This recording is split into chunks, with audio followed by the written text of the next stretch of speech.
ಗಜಾನನಂ ಗಜಾನನಂ ಭೂತಗಣಾದಿಸೇವಿತಂ ಗಜಾನನಂ ಕಪಿತ್ತ ಜಂಬೂಫಲಸಾರಭಕ್ಷಿತಂ ಉಮಾಸುತಂ ಶೋಕವಿನಾಶಕಾರಣಂ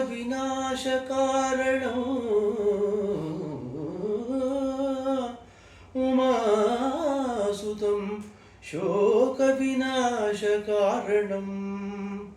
ನಮಾಮಿ ನಮಾಮಿ ನಮಾಮಿ ವಿಘ್ನೇಶ್ವರ ಪಾದಪಂಕಜಂ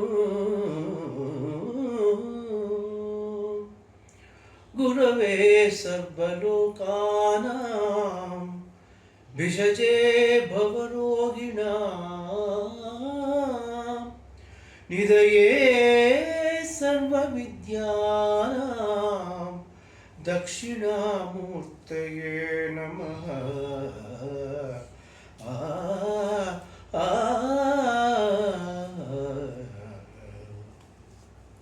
ಮೌಳೌ ಗಂಗಾ ಶಶಾಂಕೌ ಕರಚರಣತಲೆ ಶೀತಲಾಂಗಾ ಭುಜಂಗಾ ವಾಮೇ ಭಾಗೇ ದಯಾರ್ದ್ರಾ ಹಿಮಗಿರಿತನಯಾ ಚಂದನಂ ಸದ್ವಗಾತ್ರೇ ಇತ್ತಂ ಶೀತಂ ಪ್ರಭೂತಂ ತವ ಕನಕಸಭಾನಾಥ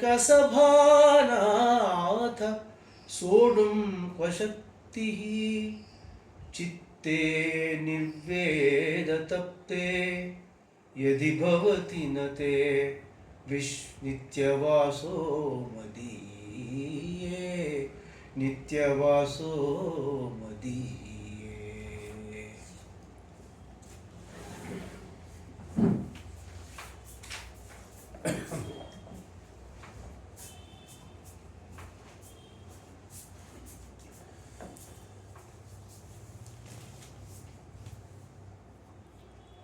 ಮಹಾಕವಿ ಕಾಳಿದಾಸ ಆತನು ಶಿವನನ್ನು ಕುರಿತು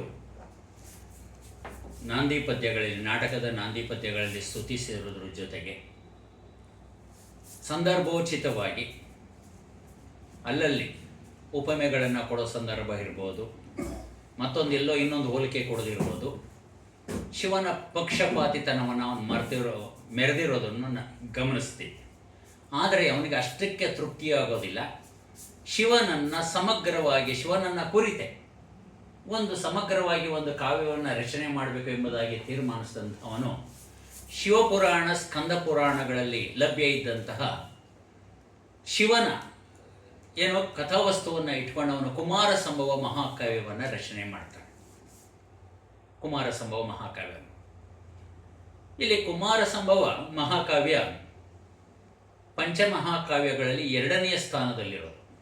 ಮೊದಲನೆಯದು ರಘುವಂಶನೇ. ಇದರಲ್ಲಿ 17 ಸರ್ಗಗಳಿದೆ. ಅಂದರೆ ಮಹಾಕಾವ್ಯಗಳನ್ನು ವಿಭಾಗವನ್ನು ನಾವು ಅಧ್ಯಾಯ ಎಂಬುದಾಗಿ ಕರಿತೀವೋ, ಅಧ್ಯಾಯ ಎಂಬುದಾಗಿ ಕರೀದೆ, ಸರ್ಗ ಎಂಬುದಾಗಿ ಕರಿಬೇಕು ಅಂತ ಅಲಂಕಾರ ಶಾಸ್ತ್ರದಲ್ಲಿ ನಿಯಮನೆ ಇದೆ. ಸರ್ಗ ಬಂದೋ ಮಹಾಕಾವ್ಯಂ ತತ್ರೈಕೋ ನಾಯಕಸ್ಸುರಃ ಸದ್ವಂಶ ಕ್ಷತ್ರಿಯೋ ವಾಪಿ ಧೀರೋದತ್ತ ಗುಣಾನ್ವಿತ. ಒಂದು ಕಾವ್ಯ ಅಂದರೆ ಏನೇನು, ಯಾವ್ಯಾವ ಲಕ್ಷಣ ಏನು.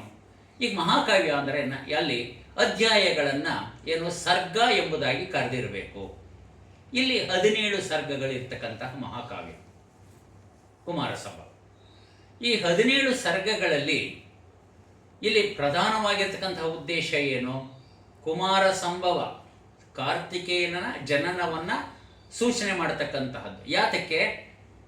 ಏನು ದೇವತೆಗಳಿಗೆ ಲೋಕ ಕಂಟಕನಾಗಿರ್ತಕ್ಕಂತಹ ತಾರಕಾಸುರನ ಸಂಹಾರಕ್ಕೋಸ್ಕರ, ಲೋಕ ಕಲ್ಯಾಣಕ್ಕೋಸ್ಕರ ಶಿವ ಪಾರ್ವತಿಯರ ಸುತನಾಗಿ ಕಾರ್ತಿಕೇಯನ ಜನನ ಆಗಲೇಬೇಕಾಗಿರುತ್ತೆ ಅನಿವಾರ್ಯವಾಗಿ. ಯಾಕೆಂದರೆ ದುಷ್ಟ ಬ್ರಹ್ಮನಿಂದ ವರವನ್ನು ಕೇಳ್ಕೊಂಡಿದ್ದಾನೆ. ಹಾಗಂತ ಏನೋ ಶಿವ ಸುತನಿಂದ ನನಗೆ ಸಾವು ಬರಲಿ ಅಂಥೇಳಿ. ಕಾರಣ ಏನು? ಅವನಿಗೆ ರಾಕ್ಷಸರು ಬಯಸ್ತಕ್ಕಂತಹದ್ದೇನೋ ಬ್ರಹ್ಮನನ್ನ ಕುರಿತು ತಪಸ್ಸು ಮಾಡಿದಾಗ ಅವರು ಅಮರತ್ವವನ್ನು ಮೊದಲು ಕೇಳ್ತಕ್ಕಂಥದ್ದು.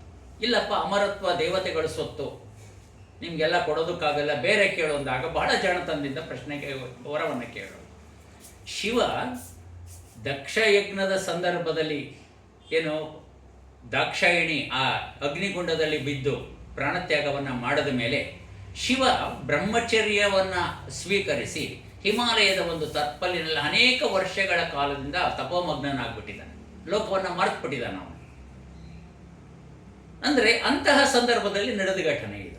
ಅವನು ತಾರಕಾಸುರ ಬ್ರಹ್ಮನನ್ನ ಕುರಿತು ತಪಸ್ಸು ಮಾಡಿ ವರವನ್ನು ಕೇಳಿದ. ಹೇಗಿದ್ರು ಅವನು ಹೆಂಡತಿ ಸತ್ತೋಗಿದ್ದಾಳೆ, ಅವನು ಹೋಗ್ಲಿ ಮದುವೆ ಮಾಡ್ಕೊಂಡ ಇಲ್ಲ, ಅವನು ಮದುವೆ ಮಾಡ್ಕೊಳ್ಳೋ ಮೂಡ ಇಲ್ಲ, ಅವನು ಎಲ್ಲವನ್ನೂ ಮರೆತು ಈಗ ತಪಸ್ಸಿನಲ್ಲಿ ಮಗ್ನನಾಗ್ಬಿಟ್ಟಿದ್ದಾನೆ. ಇನ್ನು ಅವನಿಗೆ ಮದುವೆ ಆಗೋದೆಲ್ಲಿ, ಮಕ್ಕಳಾಗೋದೆಲ್ಲಿ, ನನಗೆ ಸಾವು ಬರೋದೆಲ್ಲಿ ಅಂತ. ಅದರ ವಿಧಿಯ ಲೀಲೆಯೇ ಬೇರೆಯಾಗಿರುತ್ತೆ. ಯಾವ ಅಗ್ನಿಗುಂಡದಲ್ಲಿ ಬಿದ್ದು ಪ್ರಾಣತ್ಯಾಗವನ್ನು ಮಾಡ್ತಾಳಲ್ಲ ದಾಕ್ಷಾಯಿಣಿ, ಯಾತಕ್ಕೆ ಅಲ್ಲಿ ಪ್ರಾಣತ್ಯಾಗವನ್ನು ಮಾಡ್ತಾಳೆ? ಕುಮಾರ ಸಂಭವದಲ್ಲಿ ಬರುತ್ತೆ ಅದು. ಎಂತಹ ದುಷ್ಟನಾಗಿರ್ತಕ್ಕಂತಹ ದಕ್ಷನ ಏನೋ ರಕ್ತ ತನ್ನ ಶರೀರದಲ್ಲಿ ಹರಿತಾ ಇರುತ್ತೆ. ಈಕೆ ಜಗನ್ಮಾತೆ, ಬೇರೆ ಯಾರು ಅಲ್ಲ. ಜಗನ್ಮಾತೆಯಾಗಬೇಕು ಅಂದರೆ ಏನೋ ನಿರ್ದೋಷವಾಗಿರಬೇಕು, ನಿರ್ದುಷ್ಟವಾಗಿರಬೇಕು, ಅಂತರಂಗ ಬಹಿರಂಗಗಳೆಲ್ಲವೂ ಕೂಡ. ಆದರೆ ತನ್ನ ಶರೀರದಲ್ಲಿ ಹರಿತಾ ಇರತಕ್ಕಂತಹದ್ದು ದುಷ್ಟನಾಗಿರ್ತಕ್ಕಂತಹ ತಂದೆಯ ರಕ್ತ. ಅದನ್ನು ಕಳ್ಕೊಳ್ಳೋದಕ್ಕೋಸ್ಕರ, ದಾಷ್ಟ್ಯತನವನ್ನು ಕಳ್ಕೊಳ್ಳೋದಕ್ಕೋಸ್ಕರ ಅವಳಲ್ಲಿ ಭಗವಂತ ಅಂದರೆ ವಿಧಿ ಅಂತ ಸಂದರ್ಭವನ್ನು ಸೃಷ್ಟಿ ಮಾಡೋದು. ಮುಂದೆ ಅದೇ ದಾಕ್ಷಾಯಿಣಿ ಹಿಮವಂತ ಮೇನಾದೇವಿಯರ ಪುತ್ರಿಯಾಗಿ ಜನ್ಮವನ್ನು ತಾಳ್ತಾಳೆ. ಇದು ಈ ಹಿನ್ನೆಲೆಯಲ್ಲಿ ಕುಮಾರ ಸಂಭವದ ಮಹಾಕಾವ್ಯ ಆರಂಭವಾಗ್ತಕ್ಕಂತಹದ್ದು. ಇಲ್ಲಿ 17 ಸರ್ಗಗಳು ಇದೆ ಮಹಾಕಾವ್ಯದಲ್ಲಿ. 17 ಸರ್ಗಗಳಲ್ಲಿ ಮೊದಲಿನ 8 ಸರ್ಗಗಳು ಮಾತ್ರ ಕಾಳಿದಾಸ ರಚನೆ ಮಾಡಿರ್ತಕ್ಕಂತಹದ್ದು. 8 ಸರ್ಗಗಳು, ಉಳಿದ 9 ಸರ್ಗಗಳು ಕಾಳಿದಾಸನ ರಚನೆ ಅಲ್ಲ ಅನ್ನೋದು ನಿರ್ಧಾರ ಆಗ್ಬಿಟ್ಟಿದೆ. ಕಾರಣ ಏನಂದರೆ, ಈಗ ಈತನ ಉದ್ದೇಶ ಏನು? ಕಾಳಿದಾಸನ ಉದ್ದೇಶ ಕುಮಾರ ಸಂಭವ, ಕಾರ್ತಿಕೇಯನ ಜನನ ಆಗಬೇಕು ಅಷ್ಟೇ. ಮುಂದೆ ಅದು ತಾರಕಾಸುರನ ಸಂಹಾರ ಆಟೋಮೆಟಿಕ್ ಆಗಿ ನಡೆದೋಗ್ಬಿಡುತ್ತೆ. ಅದು ದೇವಸೇನಾಧಿಪತಿಯ ಪಟ್ಟವನ್ನು ಕಟ್ತಕ್ಕಂತಹದ್ದು ನಡೆದೋಗ್ಬಿಡುತ್ತೆ ಮುಂದೆ. ಕಾಳಿದಾಸನಿಗೆ ಅದು ಬೇಕಾಗಿಲ್ಲ. ಇವನಿಗೆ ಒಂದು ಕಡೆ ಮಹಾಕಾವ್ಯ ರಚನೆ ಮಾಡ್ತಾ ಇದ್ದಾನೆ, ಮಹಾಕಾವ್ಯದ ನಿಯಮವನ್ನು ಪಾಲನೆ ಮಾಡಬೇಕು. ಏಕೆಂದರೆ ಕನಿಷ್ಠ ಎಷ್ಟಿರ್ಬೇಕು ಮಹಾಕಾವ್ಯ ಅಂದರೆ, ಸುಮ್ಮನೆ ಬರಿತೀನಿ ಅಂದ್ಬಿಟ್ಟು ನಾನು 2 ಸರ್ಗ ಬರೆದು ಬಿಡೋದಲ್ಲ. ಅದು ಒಂದೊಂದು ಸರ್ಗದಲ್ಲಿ ಏನೋ ಅಂದರೆ ಒಂದೊಂದು 10 ಶ್ಲೋಕನೋ 5 ಶ್ಲೋಕನೋ ಬರೆದುಬಿಟ್ಟು ಒಂದು 5-25 ಶ್ಲೋಕ ಬರೆದು ಒಂದು ಮಹಾಕಾವ್ಯ ಅಂತ ಬರೆಯೋ ಹಾಗಿಲ್ಲ. ಅದನ್ನು ಅಷ್ಟಸರ್ಗಾತ್ ನತಿನ್ಯೂನಂ 30 ಸರ್ಗಾಷ್ಟನಾಧಿಕಂ ಅಂತ ಅಲಂಕಾರ ಶಾಸ್ತ್ರದಲ್ಲಿ ನಿಯಮ ಇದೆ. ಕನಿಷ್ಠ 8 ಸರ್ಗಗಳಿರಬೇಕು. ಅಷ್ಟಸರ್ಗಾತ್ ನತಿನ್ಯೂನಂ 30 ಸರ್ಗಾಷ್ಟನಾಧಿಕಂ, ಮತ್ತೆ 30 ಸರ್ಗಕ್ಕಿಂತ ಹೆಚ್ಚಿರಬಾರ್ದು. ನಾನು ಬರಿತೀನಿ ಅಂದ್ಬಿಟ್ಟು 100 ಸರ್ಗ ಬರೆದಿಡೋದಲ್ಲ. ಅತಿ ದೊಡ್ಡದು ಅಲ್ಲ, ಅತಿ ಸಣ್ಣದು ಅಲ್ಲ. ಈಗ ನಾವು ನೋಡ್ಕೊಂಡು ಬಂದಾಗ ಗಂಭೀರವಾಗಿ ಮಹಾಕಾವ್ಯಗಳನ್ನು ಸುಮಾರು 60 ಶ್ಲೋಕದಿಂದ 100, 110, 120 ಶ್ಲೋಕ ಮುಗಿದೋಗುತ್ತೆ ಒಂದು ಸರ್ಗ. ಈಗ ಪ್ರಸಿದ್ಧವಾಗಿರ್ತಕ್ಕಂಥ ಮಹಾಕಾವ್ಯಗಳನ್ನು ನೋಡಿದಾಗ 20-22 ಸರ್ಗಗಳೇ ಮುಗಿದೋಗ್ಬಿಡುತ್ತೆ ಎಲ್ಲವೂ ಕೂಡ ಪಂಚಮಹಾಕಾವ್ಯಗಳಿಗೆ ಬಂದಾಗ. ಇಲ್ಲಿ 8 ಸರ್ಗದಲ್ಲಿ ಕಥಾವಸ್ತುವನ್ನು ಬರೀತಾರೆ. ಅಲ್ಲಿಗೆ ಏನಾಗುತ್ತೆ ಅಂದರೆ ಶಿವ ಪಾರ್ವತಿಯರ ವಿವಾಹವಾಗ್ಬಿಡುತ್ತೆ, ಅಲ್ಲಿಗೆ ಮುಗಿದೋಗ್ಬಿಡುತ್ತೆ. ಆದರೆ ಮುಂದೆ ಏನಾಗುತ್ತೆ ಅಂದರೆ 9ನೇ ಸರ್ಗಗಳಲ್ಲಿ ಈತನು 2 ಸರ್ಗಗಳಲ್ಲಿ ಶಿವ ಪಾರ್ವತಿಯನ್ನು ಮದುವೆ ಮಾಡ್ಕೊಂಡ್ಮೇಲೆ ಆತನು ನಿಮ್ಮನ್ಗೆ ಹೋಗ್ತಾನೆ. ಅಲ್ಲಿ ಶಿವ ಪಾರ್ವತಿಯರ ಕಾಮಕೇಳಿಯನ್ನು 2 ಸರ್ಗಗಳಲ್ಲಿ ವರ್ಣನೆ ಮಾಡ್ತಾನೆ ಆ ಕಾವ್ಯದಲ್ಲಿ, ಈಗ ಲಭ್ಯ ಇರತಕ್ಕಂಥ ಕಾವ್ಯದಲ್ಲಿ. ಅದು ಹೇಗೆ ಇಲ್ಲಿ ನೋಡಿದ್ರೆ ಜಗತಃ ಪಿತರೋ ಒಂದೇ ಅಂತ, ನನಗೆ ಮಾತ್ರ ಅಪ್ಪ ಅಮ್ಮ ಅಲ್ಲ, ಇಡೀ ಜಗತ್ತಿಗೆ ತಂದೆ ತಾಯಿಗಳು ಅಂತ. ಯಾವ ಮಗ ತಾನೇ ತನ್ನ ತಂದೆ ತಾಯಿಗಳ ಮಾತಾಪಿತೃಗಳ ಏನೋ ಪ್ರಣಯವನ್ನು ವರ್ಣನೆ ಮಾಡೋದಕ್ಕೆ ಸಾಧ್ಯ? ಅಸಾಧ್ಯವಾಗಿರ್ತಕ್ಕಂಥದ್ದು. ಆದರೆ ಅಲ್ಲಿ ಎಷ್ಟರ ಮಟ್ಟಿಗೆ ಅಂದರೆ ನಾವು ಊಹಿಸ್ಕೊಳ್ಳೋದಕ್ಕೂ ಆಗೋದಿಲ್ಲ. ಆದರೆ 9ನೇ ಸರ್ಗಗಳಲ್ಲಿ ಒಂದು ರೀತಿಯಾಗಿ ನಾವು ಕಾಮಶಾಸ್ತ್ರವನ್ನು ಓದದಂತಹ ಅನುಭವ ಆಗುತ್ತೆ. ಅದನ್ನು ಓದಿದಾಗ ಅದು ಕಾಳಿದಾಸನ ರಚನೆ ಆಗಿರಲಿಕ್ಕೆ ಸಾಧ್ಯವಿಲ್ಲ ಅನ್ನೋದು ಒಂದು. ಜೊತೆಗೆ ಮುಂದಿನ ಈ 9ನೇ ಸರ್ಗದಿಂದ ಆ ಭಾಷಾ ಶೈಲಿ ಇದೆಯಲ್ಲ, ಶೈಲಿ ಸಂಪೂರ್ಣವಾಗಿ ವ್ಯತ್ಯಾಸ ಆಗುತ್ತೆ. ಇದು ಒಂದೇ ವಿಷಯ. ಈಗ ನಾನು ಮಾತಾಡ್ತಕ್ಕಂತಹದ್ದೇ ಕ್ರಮ ಬೇರೆ ಆಗುತ್ತೆ, ನೀವು ಮಾತಾಡೋದೊಂದಾಗುತ್ತೆ, ತಾವು ಮಾತಾಡಿದಾಗ ಮತ್ತೊಂದಾಗುತ್ತೆ. ಒಂದೇ ವಿಷಯ. ಹಾಗೆ ಮೊದಲಿನ 8 ಸರ್ಗಗಳ ಭಾಷಾ ಶೈಲಿ ನಂತರದ ಭಾಷಾ ಶೈಲಿಗೂ ವ್ಯತ್ಯಾಸ ಇದೆ. ಆಮೇಲೆ ಕಾಳಿದಾಸನ ಎಲ್ಲ ಕಾವ್ಯಗಳಿಗೂ ಕೂಡ ಅಂದರೆ 3 ನಾಟಕಗಳು, 2 ಖಂಡಕಾವ್ಯಗಳು, 2 ಮಹಾಕಾವ್ಯ ಎಲ್ಲಕ್ಕೂ ಕೂಡ ವ್ಯಾಖ್ಯಾನವನ್ನು ಮಾಡಿರ್ತಕ್ಕಂತಹ ಮಲ್ಲಿನಾಥ ಕುಮಾರ ಸಂಭವದ 8 ಸರ್ಗಗಳಿಗೆ ಮಾತ್ರ ಅವನು ವ್ಯಾಖ್ಯಾನವನ್ನು ಮಾಡಿದ್ದಾನೆ. ಇವೆಲ್ಲ ಈ ಅಂಶಕ್ಕೆ ಪುಷ್ಟಿಯನ್ನು ಕೊಡ್ತವೆ. ಕಾಳಿದಾಸ ರಚನೆ ಮಾಡಿದ್ದು 8 ಸರ್ಗಗಳೇ ಅಂತ ಹೇಳಿ, 8 ಸರ್ಗಗಳಂತ ಇರಲಿ. ಇಲ್ಲಿ ಈ ಶಿವನನ್ನ ಪಾರ್ವತಿಯ ಜನನದಿಂದ ಆರಂಭವಾಗ್ತಕ್ಕಂತಹ ಕಥೆ ಇದು. ಪಾರ್ವತಿಯ ಬಾಲಲೀಲೆಗಳು ಇತ್ಯಾದಿಯಾಗಿ ಆರಂಭವಾಗ್ತವೆ. ಇಲ್ಲಿ ಹಿಮಾಲಯ ಪರ್ವತದಲ್ಲಿಯೇ ಸಮಗ್ರ ಕಥಾವಸ್ತು ನಡೆಯೋದರಿಂದ ಹಿಮಾಲಯ ಪರ್ವತದ ವರ್ಣನೆಯಿಂದ ಅವನು ಆರಂಭ ಮಾಡ್ತಾನೆ. ಹೇಳ್ತಾನೆ ಅವನು, ಅಸ್ತ್ಯುತ್ತರಸ್ಯಾಂ ದಿಶಿ ದೇವತಾತ್ಮ ಹಿಮಾಲಯೋ ನಾಮ ನಗಾದಿರಾಜ ಪೂರ್ವಾಪರವು ತೋಯ ನಿಧಿವಗಾಹ್ಯ ಸ್ಥಿತ ಪೃಥಿವ್ಯ ಇವಮಾನ ದಂಡ. ಹಿಮಾಲಯ ಪರ್ವತದ ವರ್ಣನೆ. ಉತ್ತರಸ್ಯಾಂ ದಿಶಿ ಹಿಮಾಲಯೋ ನಾಮ ನಗಾದಿರಾಜ ಅಸ್ತಿ. ನಮ್ಮ ದೇಶದ ಉತ್ತರ ದಿಕ್ಕಿನಲ್ಲಿ ಹಿಮಾಲಯ ಎಂಬ ಹೆಸರಿನ ನಗಾನಾಂ ಅಧಿರಾಜ, ನಗ ಅಂದರೆ ಪರ್ವತ, ಪರ್ವತಗಳ ರಾಜನಾಗಿರ್ತಕ್ಕಂತಹ ಹಿಮವಂತ ಅಥವಾ ಹಿಮಾಲಯ ಇದೆ. ಅಲ್ಲಿ ಅವನು ಪರ್ಸಾನಿಫೈ ಮಾಡ್ತಾ ಇದ್ದಾನೆ ಹಿಮಾಲಯನನ್ನು ಒಂದು ವ್ಯಕ್ತಿ ಎಂಬುದಾಗಿ. ನಗಾದಿರಾಜ, ಪರ್ವತ ರಾಜ ಇದ್ದಾನೆ. ಹೇಗೆ ಇಲ್ಲಿ ಎಷ್ಟಿದ್ದಾನೆ ಅವನು ಎಷ್ಟು ಅವನ ಸ್ಥಿತಿ? ಪೂರ್ವಾಪರೋ ತೋಯ ನಿಧಿ ವಗಾಹ್ಯ. ತೋಯ ನಿಧಿ ಅಂದರೆ ಸಮುದ್ರ, ತೋಯ ನಿಧಿ ನೀರಿನ ನಿಧಿ ಅಂದರೆ ಸಮುದ್ರದ ಪೂರ್ವಾಪರ, ಪೂರ್ವ ಮತ್ತು ಪಶ್ಚಿಮ ದಿಕ್ಕಿಗಳಿಗೆ ಚಾಚಿ ನಿಂತಿರ್ತಕ್ಕಂತಹ, ಸಮುದ್ರದವರೆಗೆ ಚಾಚಿ ನಿಂತಿರ್ತಕ್ಕಂತಹ ಏನು ಸ್ಥಿತ ಪೃಥಿವಿಯ ಇವ ಮಾನದಂಡ, ಪೃಥಿವಿಯ ಮಾನದಂಡ ಇವ ಸ್ಥಿತ, ಭೂಮಿಯನ್ನು ಅಳತೆ ಮಾಡತಕ್ಕಂತಹ ಏನು ಅಳತೆ ಗೋಲಿನಂತೆ ನಿಂತಿದ್ದಾನೆ. ಪೂರ್ವದಿಂದ ಪಶ್ಚಿಮ ದಿಕ್ಕಿನವರೆಗೆ ಚಾಚಿ ನಿಂತಿದ್ದಾನೆ. ಯಾವ ರೀತಿಯಾಗಿ ಅಂದರೆ ಭೂಮಿಯನ್ನು ಅಳತೆ ಮಾಡತಕ್ಕಂತಹ ಅಳತೆ ಗೋಲಿನಂತೆ ನಿಂತಿದ್ದಾನೆ ಅಲ್ಲಿ. ಅಂದರೆ ಹಿಮಾಲಯದ ವರ್ಣನೆಯಿಂದ ಆರಂಭ ಮಾಡ್ತಾನೆ. ಇಲ್ಲೇನಾಗತ್ತೆ ಅಂದರೆ ಅದರಲ್ಲೂ ನಿಯಮ ಇದೆ ಸ್ಪಷ್ಟವಾಗಿ. ಏನು ಮಹಾಕಾವ್ಯವನ್ನು ಯಾವುದರಿಂದ ಆರಂಭಿಸಬೇಕು? ಆದೌ ನಮಸ್ಕ್ರಿಯಾಶೀರ್ವ ವಸ್ತು ನಿರ್ದೇಶ ಏವವ. ನಾಟಕದಲ್ಲೂ ಒಂದು ನಿಯಮ ಇದೆ. ಅದು ನಾಟಕಗಳಲ್ಲಿ ಕೂಡ ಒಂದು ಕಾವ್ಯ ಆರಂಭ ಮಾಡಬೇಕಾದ್ರೆ ಆದೌ ನಮಃ ಆಶೀಹಿ ಈ ನಮಸ್ಕ್ರಿಯಾಶೀರ್ವ ವಸ್ತು ನಿರ್ದೇಶ ಏವವ. ಅದು ನಮಸ್ಕಾರ ರೂಪವಾದ ನಮಸ್ಕಾರವನ್ನು ಅಂದರೆ ಕವಿ ತನ್ನ ಇಷ್ಟ ದೇವತೆಗೆ ನಮಸ್ಕಾರ ಮಾಡೋ ರೀತಿಯಾಗೂ ಕೂಡ ಆರಂಭ ಮಾಡ್ಬೋದು, ಅಥವಾ ಆಶೀರ್ವಾದ ರೂಪವಾಗಿರಬಹುದು. ನಾನು ನಾಟಕಗಳಲ್ಲಿ ನಿನ್ನೆ ಹೇಳಿದೆ ಸರ್ ನಿಮಗೆ, ವಾಹ ನಿಮಗೆ ಮಂಗಳವನ್ನು ಉಂಟು ಮಾಡಲಿ. ಯಾಕೆ ಪ್ರೇಕ್ಷಕರು ಎದುರಿಗಿರ್ತಾರೆ ನಾಟಕ, ಅಲ್ಲಿ ಆಶೀರ್ವಾದ ರೂಪವಾಗಿರ್ತಕ್ಕಂಥ ಮಂಗಳ. ಕವಿ ಪರೋಕ್ಷವಾಗಿ ಅವನು ಅಲ್ಲಿ ಶಿವನಿಗೆ ನಮಸ್ಕಾರ ಮಾಡ್ತಾ ಇದ್ದಾನೆ, ಪ್ರೇಕ್ಷಕರಿಗೆ ಆಶೀರ್ವಾದ, ನಿಮ್ಮನ್ನು ಕಾಪಾಡಲಿ ಶಿವ, ಇಂತಹ ಶಿವ ನಿಮ್ಮನ್ನು ಕಾಪಾಡಲಿ ಅಂತ. ಆದರೆ ಆಮೇಲೆ ಅಥವಾ ವಸ್ತು ನಿರ್ದೇಶ ರೂಪವಾದ ಮಂಗಳ ಅಂತ ಹೇಳ್ತಾರೆ. ನಮಸ್ಕಾರ ರೂಪವಾಗಿರಬಹುದು ಮಂಗಳ, ಆಶೀರ್ವಾದ ರೂಪವಾಗಿರ್ಬೋದು, ಅಥವಾ ವಸ್ತು ನಿರ್ದೇಶ ರೂಪವಾಗಿರಬಹುದು. ಇದು ಏನು ವಸ್ತು ನಿರ್ದೇಶ ರೂಪವಾಗಿರ್ತಕ್ಕಂಥ ಮಂಗಳದಿಂದ ಆರಂಭ ಮಾಡ್ತಾರೆ. ಯಾಕಂದರೆ ಇಡೀ ಘಟನೆ ನಡೆಯೋದು ಹಿಮಾಲಯ ಪರ್ವತದಲ್ಲಿ. ಇಲ್ಲಿ ಹೀಗೆ ಈ ಹಿಮಾಲಯದ ವರ್ಣನೆಯಿಂದ ಆರಂಭವಾಗಿರ್ತಕ್ಕಂತಹ ಇದು ಏನು ದೇವತಾ ಸ್ವರೂಪವಾಗಿದೆ ಎಂಬುದಾಗಿ ಹೇಳ್ತಾನೆ. 2ನೆಯ ಸರ್ಗದಲ್ಲಿ ದೇವತೆಗಳ ಪ್ರಾರ್ಥನೆಗೆ ಉತ್ತರಿಸ್ತಕ್ಕಂತಹ ಸಂದರ್ಭದಲ್ಲಿ ಬ್ರಹ್ಮನಿಂದ ಶಿವನ ಸ್ವರೂಪವನ್ನು ಕವಿ ಈ ರೀತಿಯಾಗಿ ಹೇಳಿಸ್ತಾನೆ. ಯಾವಾಗ ತಾರಕನ ಉಪಟಳ ದೇವತೆಗಳಿಗೆ ಏನು ತೊಂದರೆ ಜಾಸ್ತಿ ಆಗುತ್ತೋ ಅವರೆಲ್ಲರೂ ಕೂಡ ಏನು ಮಾಡ್ತಾರೆ ಅಂದರೆ ಬಂದು ಏನು ಬ್ರಹ್ಮನಲ್ಲಿ ಬಂದು ಅವರು ಪ್ರಾರ್ಥನೆ ಮಾಡ್ಕೊಳ್ತಾರೆ. ಹೇಳ್ತಾರೆ ಏನಂತ ಪ್ರಾರ್ಥನೆ ಮಾಡುತ್ತೆ? ಶಿವನ ಸ್ವರೂಪವನ್ನು ಕವಿ ಹೇಳ್ತಾನೆ ಬ್ರಹ್ಮನಿಂದ. ಸಹಿದೇವ ಪರಂ ಜ್ಯೋತಿ ತಮಪ್ಪಾರೆ ವ್ಯವಸ್ಥಿತಂ ಪರಿಚ್ಛಿನ್ನ ಪ್ರಭಾವರ್ಧಿ ನಮಯ ನಚ ವಿಷ್ಣುನ. ಕವಿ ಬ್ರಹ್ಮನ ಕೈಯಲ್ಲಿ ಹೇಳಿಸ್ತಾನೆ ಈ ಮಾತನ್ನ ನೋಡಿ. ಸಹಿದೇವ ಪರಂ ಜ್ಯೋತಿ, ಆ ದೇವನು, ಆ ಪರಮೇಶ್ವರ ಸಾಕ್ಷಾತ್ ಏನೋ ಪರಂಜ್ಯೋತಿ ಸ್ವರೂಪನು. ಏನೋ ತಮಪ್ಪಾರೇ ವ್ಯವಸ್ಥಿತಂ, ತಮೋಗುಣವನ್ನು ದಾಟಿ ಬೆಳಗತಕ್ಕಂತಹ ಜ್ಞಾನ ವಿಜ್ಞಾನಮಯ ಸಚ್ಚಿದಾನಂದ ಮೂರ್ತಿಯವನು. ತಮಪ್ಪಾರೇ ವ್ಯವಸ್ಥಿತಂ, ಅವನು ಏನೋ ತಮೋಗುಣವನ್ನು ದಾಟಿ ಬೆಳಗಬಲ್ಲಂತಹ ಜ್ಞಾನ ವಿಜ್ಞಾನಮಯವಾಗಿರ್ತಕ್ಕಂತಹ ಸಚ್ಚಿದಾನಂದ ಮೂರ್ತಿ ಆತನು. ಆದ್ದರಿಂದ ಪರಿಚ್ಛನ್ನ ಪ್ರಭಾವರ್ಧಿ, ಆದ್ದರಿಂದ ಅಪರಿಚ್ಛಿನ್ನ ಮಹಿಮಾನ್ವಿತನಾಗಿರ್ತಕ್ಕಂತಹ ಏನು ಆ ಶಿವನ ಮಹಿಮೆಯು ನಮಯ ನಚ ವಿಷ್ಣುನ, ಆ ಮಹಿಮೆಯ ಜ್ಞಾನ ನನಗಾಗಲಿ ವಿಷ್ಣುಗಾಗಲಿ ಉಂಟಾಗೋದಿಲ್ಲ. ಅಂದರೆ ಒಬ್ಬ ದೇವತೆಯ ಕೈಯಿಂದಲೇ ಮತ್ತೊಬ್ಬ ದೇವತೆನ ಹೊಗಳಿಸ್ತಕ್ಕಂಥದ್ದು. ಅಂಥವನು ನನಗಾಗಲಿ ವಿಷ್ಣುವಿಗಾಗಲಿ ಆತನ ಮಹಿಮೆ ಏನು ಅನ್ನೋದನ್ನು ತಿಳ್ಕೊಳ್ಳೋದಕ್ಕೆ ಸಾಧ್ಯವಿಲ್ಲ.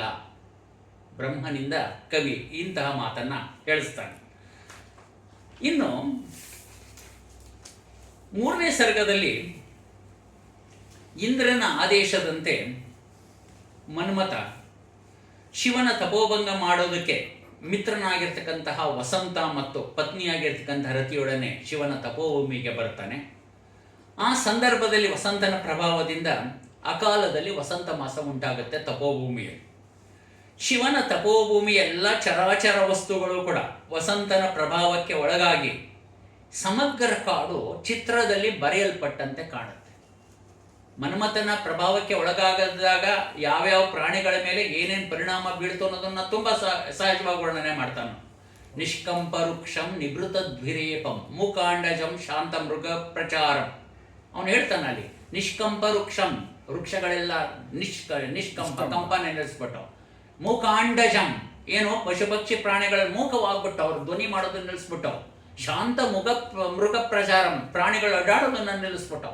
ಮನ್ಮಥನ ಪ್ರಭಾವಕ್ಕೆ ಇಡೀ ಸಮಗ್ರ ಕಾಡು ಯಾವ ರೀತಿಯಾಗಿ ಒಳಗಾಯಿತು ಅನ್ನೋದನ್ನು ಅವನಲ್ಲಿ ಹೇಳಬೇಕಾದ್ರೆ ಚಿತ್ರಾರ್ಪಿತಾರಂಭ ವಿವಾವತಸ ಇಡೀ ಕಾಡು ಚಿತ್ರದಲ್ಲಿ ಬರೆಯಲ್ಪಟ್ಟಂತೆ ಕಾಣಿಸ್ತಾ ಇತ್ತು. ಇಲ್ಲಿ ಅಂತಹ ಸಂದರ್ಭದಲ್ಲಿ ಮನ್ಮಥ ಶಿವನು ತಪಸ್ಸು ಮಾಡತಕ್ಕಂತಹ ಜಾಗಕ್ಕೆ ಬರ್ತಾನೆ. ಆ ಸಂದರ್ಭದಲ್ಲಿ ತಪೋನಿರತನಾಗಿರ್ತಕ್ಕಂಥ ಶಿವನನ್ನ ಕವಿ ಈ ರೀತಿಯಾಗಿ ಹೇಳ್ತಾನೆ. ಯಾವ ರೀತಿಯಾಗಿ ಶಿವ ಕುಳಿತಿದ್ದ ತಪಸ್ಸಿಗೆ? ಸದೇವದಾರುದ್ರುಮ ವೇದಿಕಾಯಾಂ ಶಾರ್ದೂಲ ಚರ್ಮ ವ್ಯವಧಾನವತ್ಯಾಂ ಆಸೀನ ಮಾಸನ್ನ ಶರೀರಪಾತಃ ತ್ರ್ಯಂಬಕಂ ಸಂಯಮಿನಂ ದದರ್ಶ. ನೋಡಿ ಹೇಗೆ ನೋಡಿ, ಸದೇವದಾರು ಧ್ರುವ ವೇದಿಕಾಯಾಂ, ಒಂದು ದೇವದಾರು ವೃಕ್ಷದ ಕೆಳಭಾಗದಲ್ಲಿ ಇರ್ತಕ್ಕಂತಹ ವೇದಿಕೆಯ ಮೇಲೆ ಶಾರ್ದೂಲ ಚರ್ಮ ವ್ಯವಧಾನವತ್ಯಾಂ, ಶಾರ್ದೂಲ ಚರ್ಮಧಾರಿಯಾದ ಹುಲಿಯ ಚರ್ಮವನ್ನು ಧರಿಸಿರ್ತಕ್ಕಂತಹ ಆಸೀನ ಮಾಸನ್ನ ಶರೀರಪಾತಃ ಏನು ಸಂಯಮಿನಂ ತ್ರಿಯಂಬಕಂ, ಆತ್ಮ ಸಂಯಮಿಯಾಗಿರ್ತಕ್ಕಂಥ. ಅಂದರೆ ಇಂತಹ ಸಂದರ್ಭದಲ್ಲಿಯೂ ಕೂಡ ಮನ್ಮಥನ ಪ್ರಭಾವಕ್ಕೆ ಇಡೀ ಕಾಡು ಒಳಗಾಗಿರ್ತಕ್ಕಂಥ ಸಂದರ್ಭದಲ್ಲಿಯೂ ಕೂಡ ಪರಮೇಶ್ವರ ತನ್ನ ಏನು ಮನಸ್ಸನ್ನು ಚಂಚಲಗೊಳಿಸಿರಲಿಲ್ಲ. ಅಷ್ಟು ಆತ್ಮ ಸಂಯಮಿ ಆಗಿದ್ದ ಅನ್ನೋದನ್ನ ಕವಿ ಆ ಸಂದರ್ಭದಲ್ಲಿ ಹೇಳ್ತಾ ಇದ್ದಾರೆ. ಸಂಯಮಿನಂ ತ್ರ್ಯಂಬಕಂ ದರ್ಶ. ಅಲ್ಲಿ ತ್ರ್ಯಂಬಕ ಅನ್ನೋದು ಬೇಕು, ಮುಕ್ಕಣ್ಣ ಅನ್ನೋದೇ ಬೇಕು. ಯಾಕೆ ಅಂದರೆ ಆ 3ನೇ ಕಣ್ಣಿಂದ ಮುಂದೆ ಮನ್ಮಥನನ್ನು ದಹಿಸ್ಬೇಕು ನೋಡಿ. ಬೇರೆ ಏನು ಪರ್ಯಾಯ ಪದಗಳನ್ನು ಬಳಸ್ಬೋದಾಗಿತ್ತು, ಆ ಔಚಿತ್ಯ ಇಲ್ಲ. ಕವಿಗಳಿಗೆ ಆ ರಹಸ್ಯ ಗೊತ್ತು. ಯಾವಾಗಲೂ ಕೂಡ ಯಾವ ಪದವನ್ನ ಯಾವ ಸಂದರ್ಭದಲ್ಲಿ ನಾನು ಬಳಸಿದ್ರೆ ಅದು ಔಚಿತ್ಯ ಅನ್ನೋದು. ಹಾಗಾಗಿ ಸಂಸ್ಕೃತದಲ್ಲಿ ಅಷ್ಟು ಭಾಷಾ ಶಬ್ದ ಭಂಡಾರ ಪರ್ಯಾಯ ಪದ ಅಷ್ಟಿರೋದು ಸರ್. ಅದು ಒಂದು ಅಡ್ವಾಂಟೇಜ್ ಯಾವಾಗಲೂ ಕೂಡ. ಇವತ್ತು ಏನು ಮಾಡಿದೀವಿ, ನಾವೆಲ್ಲವನ್ನು ತೆಗೆದುಕೊಂಡು ಸ್ವೀಕಾರ ಮಾಡಿಬಿಟ್ಟು ಸಂಸ್ಕೃತ ಏನು ಮಾಡ್ತಾ ಇದೆ. ಮನೆ ಯಾರೋ ದೊಡ್ಡ ಮನುಷ್ಯರು ಯಾರೋ ಹಾಕಿದ್ರು, ತುಂಬ ದೊಡ್ಡವರು, ಸಂಸ್ಕೃತ ನಮಗೆ ಬಹಳ ಮೋಸ ಮಾಡಿಬಿಡ್ತು. ದೊಡ್ಡವರು ಸರ್, ದೊಡ್ಡದಾಗಿ ಮೋಸ ಮಾಡಿಬಿಡ್ತು. ನಮ್ಗೆ ಏನು ಮೋಸ ಮಾಡ್ತಂತ ಇವ್ರಿಗೆ ಎಲ್ಲವನ್ನೂ ರಕ್ತ. ಅವ್ರು ಹೇಳ್ತಾವ್ರೆ ಏನು ಸಂಸ್ಕೃತ ಭಾಷೆ ಅಂತ ಹೇಳ್ತಾವ್ರೆ. ಯಾಕೆ ಭಾಷೆ ಅಂತ ಬಳಸ್ತಾವ್ರ ಅವರು? ನಾನು ಹೇಳೋದು ಅದು ಮಾತೃಭಾಷೆ ಅಂತ. ಯಾಕೆ ಮಾತೃಭಾಷೆ ಅಂತ ಅವ್ರು ಬಳಸ್ತಾವ್ರು? ಕನ್ನಡದಲ್ಲಿ ಮಾತಾಡೋರು ಹೇಳಿ ತಾಯಿ ನೋಡಿ ಅಂತ ಹೇಳಿ ಅವರು ಭಾಷೆಯನ್ನು ಅವ್ರು ನೀವು ಸಂಸ್ಕೃತ ಶಬ್ದ ಬಳಸ್ದಂಗೆ ಅವ್ರು ಮಾತಾಡಲಿ ಸರ್. ನಾವು ಅವ್ರಿಗೂ ಪ್ರಸ್ಟೇಟೆಡ್ ಟು ಸ್ಪೀಕ್ ಎನಿವೇರ್ ಎಲ್ಲಿ ಬೇಕಾದ್ರೂ ಅವ್ರ ದೇಹದನ್ನ ನಮಸ್ಕಾರ ಮಾಡ್ಬಿಡ್ತೀವಿ. ತುಂಬ ಹಿರಿಯರು, 94-95 ವರ್ಷದವರು, ಸಣ್ಣವರಲ್ಲ ಸರ್. ಎಲ್ಲ ಒಂದು ಚೀಪ್ ಪಾಪ್ಯುಲಾರಿಟಿಗೆ ಸರ್, ಬೇರೆ ಇನ್ನೇನಲ್ಲ. ಅವ್ರಿಗೇನು ಅಂತರಂಗದಲ್ಲಿ ಇದೆ ಅವ್ರಿಗೂ ಕೂಡ. ನಾವು ಅಲ್ಲಿಂದ ಎಷ್ಟು ಉಂಡಿದ್ದೀವಿ, ಎಷ್ಟು ಸ್ವೀಕಾರ ಮಾಡಿದ್ವಿ ಅವ್ರಿಗೂ ಏನು ಗೊತ್ತಿದೆ, ಅಗ್ನರಲ್ಲ. ಯಾವುದೋ ಒಂದು ವೇದಿಕೆ ಮೇಲೆ ಚಪ್ಪಾಳೆಗೋಸ್ಕರ ಮತ್ತೊಂದು ಯಾವುದಕ್ಕೂ ಅಲ್ಲ, ಸುಮ್ಮನೆ ಒಂದು ಉದಾಹರಣೆಗೆ ಹೇಳಿದೆ. ಇತ್ತೀಚೆಗೆ ನನ್ನ ಹತ್ರ ಇದೆ ಸರ್, ಈ ವಿಡಿಯೋ ಶೇರ್ ಮಾಡ್ತೀನಿ, ಕಳಿಸ್ಕೊಡ್ತೀನಿ ನಿಮಗೆ. ಅಂದರೆ ಈ ರಹಸ್ಯ ಕವಿಗಳಿಗೆ ಮಾತ್ರ ಗೊತ್ತು, ಯಾವ ಶಬ್ದವನ್ನು ಎಲ್ಲೆಲ್ಲಿ ನಾವು ಸಂದರ್ಭೋಚಿತವಾಗಿ ಬಳಸಬೇಕು ನೋಡಿ. ತ್ರ್ಯಂಬಕಂ ಸಂಯಮಿನಂ, ಆತ್ಮ ಸಂಯಮಿ ಆಗಿರ್ತಕ್ಕಂತಹ ಮುಕ್ಕಣ್ಣನ ನಾವು ನೋಡಿದ. ಯಾರು ನೋಡಿದವನು? ಆಸೀನ ಮಾಸನ್ನ ಶರೀರಪಾತಃ, ಅಂದರೆ ತನ್ನ ಶರೀರದ ಅವಸಾನವು ಅಂತ್ಯ ಸಮೀಪಿಸಿರ್ತಕ್ಕಂಥವನು. ಯಾರು? ಮನ್ಮಥ. ಎಲ್ಲಿ ತ್ರ್ಯಂಬಕ ಅನ್ನೋದ್ಕುವೆ ಆಸೀನ ಮಾಸನ್ನ ಶರೀರ ಪಾತ ಅನ್ನೋದಕ್ಕೆ ಒಂದೊಂದಕ್ಕೆ ಸಂಬಂಧ ಇದೆ ಸರ್. ನೋಡಿ ಅಲ್ಲಿ ಬಳಸಿರ್ತಕ್ಕಂಥ ಔಚಿತ್ಯ ನೋಡಿ ಹೇಗಿದೆ ನೋಡಿ. ಇನ್ಯಾವ ರೀತಿಯಾಗಿದ್ದವನು ಪರ್ಯಂಕ ಬಂದ ಸ್ಥಿರಪೂರ್ವಕಾಯಂ ರುಜ್ವಾಯತಂ ಸನ್ನಮಿತೋ ಭಯಾಂಸಂ ಉತ್ಥಾನ ಪಾಣಿದ್ವಯ ಸನ್ನಿವೇಶ ಪ್ರಫುಲ್ಲ ರಾಜೀವ ಮಿವಾಂಕ ಮಧ್ಯೆ. ಮತ್ತೆ ಅವನು ಪರ್ಯಂಕ ಬಂಧದಲ್ಲಿ ಕುಳಿತಿದ್ದ, ಪದ್ಮಾಸನದಲ್ಲಿ ಕುಳಿತಿದ್ದ. ಅದೇ ಪದ್ಮಾಸನ ಸರ್. ಇಲ್ಲಿ ನೋಡಿ, ಪರ್ಯಂಕ ಬಂದ ಸ್ಥಿರಪೂರ್ವ ಪದ್ಮಾಸನದಲ್ಲಿ ಕುಳಿತಿದ್ನಲ್ಲ, ಶರೀರದ ಮುಂಭಾಗವನ್ನ ಮೇಲ್ಮುಖ ಏನೋ ನೇರ ಮಾಡ್ಕೊಂಡಿದ್ದ. ಪದ್ಮಾಸನದಲ್ಲಿ ಕುಳಿತುಕೊಳ್ಳೋದು ಗೊತ್ತಲ್ಲ ಸರ್ ನಮ್ಗೆಲ್ಲ, ಪರ್ಯಂಕ ಬಂದ ಅಂದ್ರೆ ಅದನ್ನೇ ಕುಳಿತುಕೊಂಡಿದ್ದ. ಆಮೇಲೆ ರುಜ್ವಾಯತಂ ಸನ್ನಮಿತೋ ಭಯಾಂಸಂ, ಎರಡು ಭುಜಗಳು ಕೂಡ ಅಂಶ, ಎರಡು ಭುಜಗಳು ಕೂಡ ಸನ್ನಮಿತ, ಅವು ಬಾಗಿತ್ತು. ಈಗ ಇದಕ್ಕೆ ಭಾಗಿಸ್ಕೊಂಡಿರ್ತಾನಲ್ಲ ಸರ್ ಎರಡನ್ನು ಕೂಡ ಆ ಪದ್ಮಾಸನದಲ್ಲಿ ಕುಳಿತಿದ್ದ. ಆಮೇಲೆ ಉತ್ಥಾನ ಪಾಣಿದ್ವಯ, ಎರಡು ಪಾಣಿಗಳು ಕೂಡ ಮೇಲ್ಮುಖವಾಗಿತ್ತು. ಇಲ್ಲಿ ಇಲ್ಲಿ ತೊಡೆ ಮೇಲೆ ಸರ್ ಪದ್ಮಾಸನದಲ್ಲಿ ಕುಳಿತಿದ್ದಾಗ ಮೇಲ್ಮುಖ ಆಗಿತ್ತು. ಉತ್ಥಾನ ಪಾಣಿದ್ವಯ ಸನ್ನಿವೇಶ ಅದು ನೋಡೋದಕ್ಕೆ ಯಾವ ರೀತಿ ಕಾಣ್ತಾ ಇತ್ತು ಅಂದ್ರೆ, ಅದರ ಪ್ರಫುಲ್ಲ ರಾಜೀವ ಮಿವಾಂಕ ಮಧ್ಯೆ, ಅಂಕ ಮಧ್ಯೆ ಎರಡು ತೊಡೆಗಳ ಮಧ್ಯದಲ್ಲಿ ಪ್ರಫುಲ್ಲ ರಾಜೀವ ಅರಳಿರ್ತಕ್ಕಂತಹ ಕಮಲದಂತೆ ಕಾಣ್ತಾ ಇದ್ದ ಇವು. ಅಂದ್ರೆ ತಪಸ್ಸಿನಲ್ಲಿ ಕುಳಿತಿರ್ತಕ್ಕಂತಹ ಶಿವನ ವರ್ಣನೆ ಮಾಡ್ತಾ ಇದ್ದಾನೆ. ಮತ್ತೆ ಹೇಳ್ತಾನೆ ಅವನು, ಭುಜಂಗಮೋನ್ನದ್ದ ಜಟಾಕಲಾಪಂ ಕರ್ಣಾವಸಕ್ತ ದ್ವಿಗುಣಾಕ್ಷ ಸೂತ್ರಂ ಕಂಠಪ್ರಭಾಸಂಗ ವಿಶೇಷ ನೀಲಾಂ ಕೃಷ್ಣತ್ವಚಾಂ ಗ್ರಂಥಿ ಮತೀಂ ದದಾನಾಂ. ಮತ್ತೆ ಭುಜಂಗಂ ಉನ್ನದ್ದ ಜಟಾಕಲಾಪಂ, ತನ್ನ ಜಟಾ ಸಮೂಹವನ್ನ ಏನೋ ಸರ್ಪದಿಂದ ಕಟ್ಟಿದ್ದ. ಮತ್ತೆ ಕರ್ಣಾವಸಕ್ತ ದ್ವಿಗುಣ ಅಕ್ಷಸೂತ್ರ, ಅಕ್ಷಮಾಲೆ ಅಂದ್ರೆ ರುದ್ರಾಕ್ಷಿ ಮಾಲೆಯನ್ನ ಏನು ದ್ವಿಗುಣ ಎರಡು ಎಳೆ ಇತ್ತದು, ಅದನ್ನೇನ್ ಮಾಡ್ಕೊಂಡಿದ್ದಂತೆ ಕರ್ಣಾವಸಕ್ತ ಕಿವಿಯಲ್ಲಿ ನೇತಾಡ್ತಾ. ಯಾಕೆ ಕಿವಿಗೆ ಹಾಕೊಂಡಿದ್ದ ಅವನು? ಅದು ಬೀಳಬಾರದು ಅನ್ನೋ ಕಾರಣದಿಂದ ಕಿವಿಯಲ್ಲಿ ನೇತಾಡ್ತಾ ಇತ್ತು. ಕಂಠಪ್ರಭಾಸಂಗ ವಿಶೇಷ ನೀಲಂ ಕೃಷ್ಣತ್ವಚಂ ಗ್ರಂಥಿ ಮತೀಂ ದದಾನಂ, ಕೃಷ್ಣಾಜಿನವನ್ನ ಅವನು ಗ್ರಂಥಿಯಾಗಿ ಅದು ಗಂಟು ಹಾಕೊಂಡಿದ್ದ. ಕೃಷ್ಣಾಜಿವನನ್ನು ಧರಿಸ್ಕೊಂಡಿದ್ದಾಗ ಗಂಟು ಹಾಕೊಂಡಿದ್ದು ಈ ಕೊರಳಿಗೆ ಅದು ಸ್ಪರ್ಶವಾಗ್ತಾ ಇತ್ತಲ್ಲ. ಕಂಠಪ್ರಭಾಸಂಗ ವಿಶೇಷ ನೀಲಂ, ಅದು ಕುತ್ತಿಗೆಯಿಂದ ಬರ್ತಾ ಇರ್ತಕ್ಕಂತಹ ಪ್ರಭೆಯಿಂದ ವಿಶೇಷವಾಗಿ ಕಾಂತಿಯುತವಾಗಿ ಕಂಗೊಳಿಸ್ತಾ ಇತ್ತು. ಅಂದ್ರೆ ತಪೋನಿರತನಾಗಿರ್ತಕ್ಕಂಥ ಶಿವ ಯಾವ ರೀತಿಯಾಗಿದ್ದ ಅನ್ನೋದನ್ನ ವರ್ಣನೆ ಮಾಡ್ತಾನೆ. ಮತ್ತೆ ತಪೋನಿರತನಾಗಿರ್ತಕ್ಕಂಥ ಶಿವ ಹೇಗಿದ್ದ, ಹೇಗೆ ಕಾಣಿಸ್ತಾ ಇದ್ದ ಅವನು ಹೇಳ್ತಾನು. ಔರುಷ್ಟಿ ಸಂಭ್ರಂಭ ಮಿವಾಂಬುವಾಹಂ ಅಪಾಮಿವಾಧಾರ ಮನುತ್ತರಂಗಂ ಅಂತಃಶರಾಣಾಂ ಮರುತಾಂ ನಿರೋಧ ನಿವಾತ ನಿಷ್ಕಂಪಮಿವ ಪ್ರದೀಪಂ. ನೋಡಿ ಅವನು ಬಳಸಿರ್ತಕ್ಕಂಥ ಪದಗಳು. ಔರುಷ್ಟಿ ಸಂಭ್ರಂಭ ಮಿವಾಂಬುವಾಹಂ, ಔರುಷ್ಟಿ ಅಂದ್ರೆ ಮಳೆ ಇಲ್ಲದೆ ಇರತಕ್ಕಂತಹ, ಸಂಭ್ರಂಭ ಇವ ಅಂಬುವಾಹಂ, ಮಳೆ ಇಲ್ಲದೆ ಇರತಕ್ಕಂತಹ ಸಂದರ್ಭದಲ್ಲಿ ಇರೋ ಅಂಬುವಾಹ ಅಂದ್ರೆ ಮೋಡ, ಮಳೆ ಇಲ್ಲದೆ ಇರತಕ್ಕಂತಹ ಸಂದರ್ಭದ ಮೋಡದಂತೆ. ಅಪಾಮಿವಾದಾರ ಅನುತ್ತರಂಗಂ, ಅಪಾಂ ಇವಾದಾರ ಅನುತ್ತರಂಗಂ, ಮತ್ತೆ ಅಪಾನವಾಯುವನವನು ನಿಯಂತ್ರಿಸಿದ್ದರಿಂದ ಮಳೆ ಸುರಿಸದೆ ನಿಶ್ಚಲವಾಗಿರ್ತಕ್ಕಂತಹ ಮೇಘಮಾಲೆಯಂತೆ. ಮತ್ತೆ ತೆರೆಗಳಿಲ್ಲದ ಸಾಗರದ ಅಂಬುವಾಹಂ, ತೆರೆಗಳಿಲ್ಲದೆ ಇರತಕ್ಕಂತಹ ಸಾಗರದಂತೆ. ಅಂತಶ್ಚರಾಣ ಮರುತಾಂ ನಿರೋಧಾತ್, ತನ್ನ ಅಂತರಂಗದಲ್ಲಿ ಈ ತನ್ನ ಉಸಿರಾಡುವಿಕೆಯನ್ನು ಪ್ರಾಣವನ್ನು ನಿಯಂತ್ರಣ ಮಾಡಿಕೊಂಡ ಕಾರಣದಿಂದ ನಿವಾತ ನಿಷ್ಕಂಪಮಿವ ಪ್ರದೀಪಂ, ಗಾಳಿ ಇಲ್ಲದೆ ನಿಶ್ಚಲವಾಗಿ ಉರಿತಕ್ಕಂತಹ ನಂದಾದೀಪದಂತೆ ಕಾಣಿಸ್ತಾ ಇದ್ದ. ಅಂದ್ರೆ ಅಷ್ಟರ ಮಟ್ಟ ಅಂತಹ ಸ್ಥಿತಿಯಲ್ಲಿ ಅವನು ಕೊಡ್ತಿದ್ದ ತಪಸ್ಸಿನಲ್ಲಿ ಇರ್ತಕ್ಕಂಥ ಶಿವ. ಅಂದ್ರೆ ಕಣ್ಣಿಗೆ ಕಟ್ಟಿದಂತೆ ತಪೋಮಗ್ನಾಗಿರ್ತಕ್ಕಂತಹ ವ್ಯಕ್ತಿ ಯಾವ ರೀತಿಯಾಗಿ ಕುಳಿತಿರ್ತಾನಲ್ಲ ಆ ಸ್ಥಿತಿಯಲ್ಲಿ ಇರೋದನ್ನ ವರ್ಣನೆ ಮಾಡ್ತಾನೆ ಕವಿ. ಮತ್ತೆ ಇಲ್ಲಿ ಪರಮೇಶ್ವರ ತನ್ನ ಚಿತ್ತದ ನವದ್ವಾರ ಸಂಚಾರವನ್ನು ನಿಲ್ಲಿಸಿ ತನ್ನ ಮನಸ್ಸನ್ನ ಹೃದಯ ಸ್ಥಾನದಲ್ಲಿ ನೆಲೆಗೊಳಿಸಿ ಸಮಾಧಿಸ್ಥನಾಗಿರ್ತಾನೆ. ಅಂತಹ ಸ್ಥಿತಿಯಲ್ಲಿರ್ತಕ್ಕಂತಹ ಶಿವನನ್ನು ನೋಡಿರ್ತಕ್ಕಂತಹ ಮನ್ಮಥ ಭಯದಿಂದ ಕಂಪಿಸ್ಬಿಡ್ತಾನೆ ಒಂದು ಕ್ಷಣ. ಅವನು ಇಂದ್ರ ಕರೆದಾಗ ದೇವತೆಗಳು ಬಂದು ಕಷ್ಟವನ್ನು ಹೇಳ್ಕೊಂಡ್ರು, ಇವನು ಕಳಿಸ್ಬಿಟ್ಟ. ಏನಂತ ಅಂದ್ರೆ ಬ್ರಹ್ಮನಲ್ಲಿ ಹೋಗಿ ಅವನಿಂದ ತೊಂದರೆ ಆಗ್ತಾ ಇದೆ, ಆ ತಾರಕಾಸುರನಿಂದ ಅವನನ್ನು ಕೊಲ್ಲು ಅಂದಾಗ ಅವನೇನು ಹೇಳ್ತಾನೆ, ಒಂದು ವೃಕ್ಷ ಅದು ವಿಷವೃಕ್ಷವೇ ಆಗಿದ್ರು ಕೂಡ ತಾನು ನೆಟ್ಟಿ ಬೆಳೆಸಿರ್ತಕ್ಕಂತಹದ್ದು, ಅದನ್ನು ನಾನು ಕತ್ತರಿಸೋದಕ್ಕಾಗೋದಿಲ್ಲ.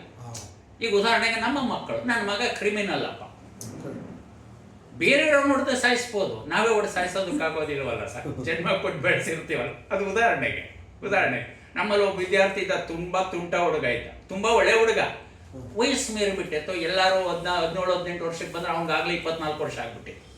ಬಂದು ಈ ಮಕ್ಕಳ ಜೊತೆ ಕ್ಲಾಸ್ ಕೂತ್ಕೊಳ್ಳೋಕೆ ಆಗ್ತಾ ಇರಲಿಲ್ಲ. ಮೇಷ್ಟ್ರುಗಳು ಪಾಠ ಇಡ್ತಾ ಇಲ್ಲ. ಮೇಷ್ಟ್ರುಗಳು ಏನೋ ಅವ್ರಿಗಿಂತೂ ಸಣ್ಣವರಿದ್ದೋ ನಾವು ಸರ್ವಿಸಿಗೆ ಸೇರಿದಾಗ ತುಂಬ ಕೀಟ್ಲೆ ಮಾಡೋರು. ಕೊನೆಗೆ ಪೇರೆಂಟ್ಸ್ಗಳು ಕಳಿಸ್ತೋ, ಅವ್ರ ಪೇರೆಂಟ್ಸ್ ಗಂಡ ಹೆಂಡತಿ ಇಬ್ಬರು ಆ ಕಾಲದಲ್ಲಿ ಕೆಲಸಕ್ಕೆ ಹೋಗ್ಬಿಡು. ಅವ್ರ ಚಿಕ್ಕಪ್ಪನ ಕಳಿಸಿದ್ರು, ಅವ್ರ ತಮ್ಮನ ಕಳಿಸಿದ್ರು.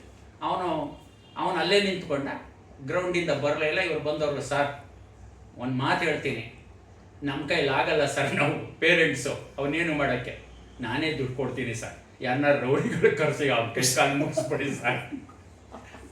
ನಾನು ಅವ್ರ ಅಪ್ಪ, ಅವ್ರ ಚಿಕ್ಕಪ್ಪ, ನಾವು ಮಾಡೋಕ್ಕಾಗಲ್ಲ ಸರ್, ನಾನು ದುಡ್ಡು ಕೊಡ್ತೀನಿ, ರೌಡಿಗಳು ಯಾರು ಹೇಳಿ ಅವ್ನ ಕೈ ಕಾಲು ಮುಗಿಸಿ ಸರ್. ಅಂದರೆ ಇಂಥ ಸ್ಥಿತಿ, ಅಂದರೆ ಆ ಸ್ಥಿತಿ, ಅಂದರೆ ನಮ್ಮ ಮಕ್ಕಳು ನಾವು ಬೆಳೆಸ್ತವ್ರು, ನಾವು ಅವ್ರಿಗೆ ಏನು ಮಾಡೋಕ್ಕಾಗೋದಿಲ್ಲ. ಅಲ್ಲಿ ಅವನು ಹೇಳ್ತಾನೆ, ಅವನು ಒಪ್ಪಿರೋದು ಯಾರಿಂದ? ನನ್ನ ವರದಿಂದಲೇ ಅವನು ಕೊಬ್ಬಿರತಕ್ಕಂತಹದ್ದು ಯಾರು? ತಾರಕಾಸುರ. ಆದ್ರಿಂದ ಅವನ ನಾಶ ನಾನು ಮಾಡೋದಕ್ಕಾಗೋದಿಲ್ಲ. ಈಗ ಅವನೇ ಕೇಳ್ಕೊಂಡಿದ್ದಾನೆ, ಯಾರು? ಶಿವನ ಪುತ್ರನಿಂದ ನನಗೆ ಸಾವು ಬರಲಿ ಅಂತ. ಈಗ ಹೋಗಿ ಪರಮೇಶ್ವರ ಈಗ ತಪಸ್ಸಿನಲ್ಲಿ ನಿರತನಾಗಿದ್ದಾನೆ. ಆ ವಿಷಯ ತಿಳಿದಿರ್ತಕ್ಕಂತಹ ಪಾರ್ವತಿ ಇವಾಗ ಅವನ ಸೇವೆಯಲ್ಲಿ ನಿರತಳಾಗಿದ್ದಾಳೆ ಅಲ್ಲಿ. ಆದ್ರಿಂದ ನೀನು ಹೋಗಿ ಅವರಿಬ್ಬರಿಗೂ ಕೂಡ ಅನುರಾಗ ಉಂಟಾಗುವಂತೆ ಮಾಡಿ, ಅಲ್ಲಿ ಶಿವನ ತಪಸ್ಸಿಗೆ ಭಂಗವನ್ನ ಮಾಡಿ ಅಂತ ಹೇಳಿ ಅವರೆಲ್ಲ ಇಂದ್ರನಲ್ಲಿ ಬಂದಾಗ ಇಂದ್ರ ಏನು ಮಾಡ್ತಾನೆ? ಮನ್ಮಥನನ್ನು ಜ್ಞಾಪಿಸ್ಕೊಳ್ತಾನೆ. ಆಗ ಮನ್ಮಥ ಏನು ಮಾಡಿ ಜಂಬ ಕೊಚ್ಕೊಳ್ತಾನೆ.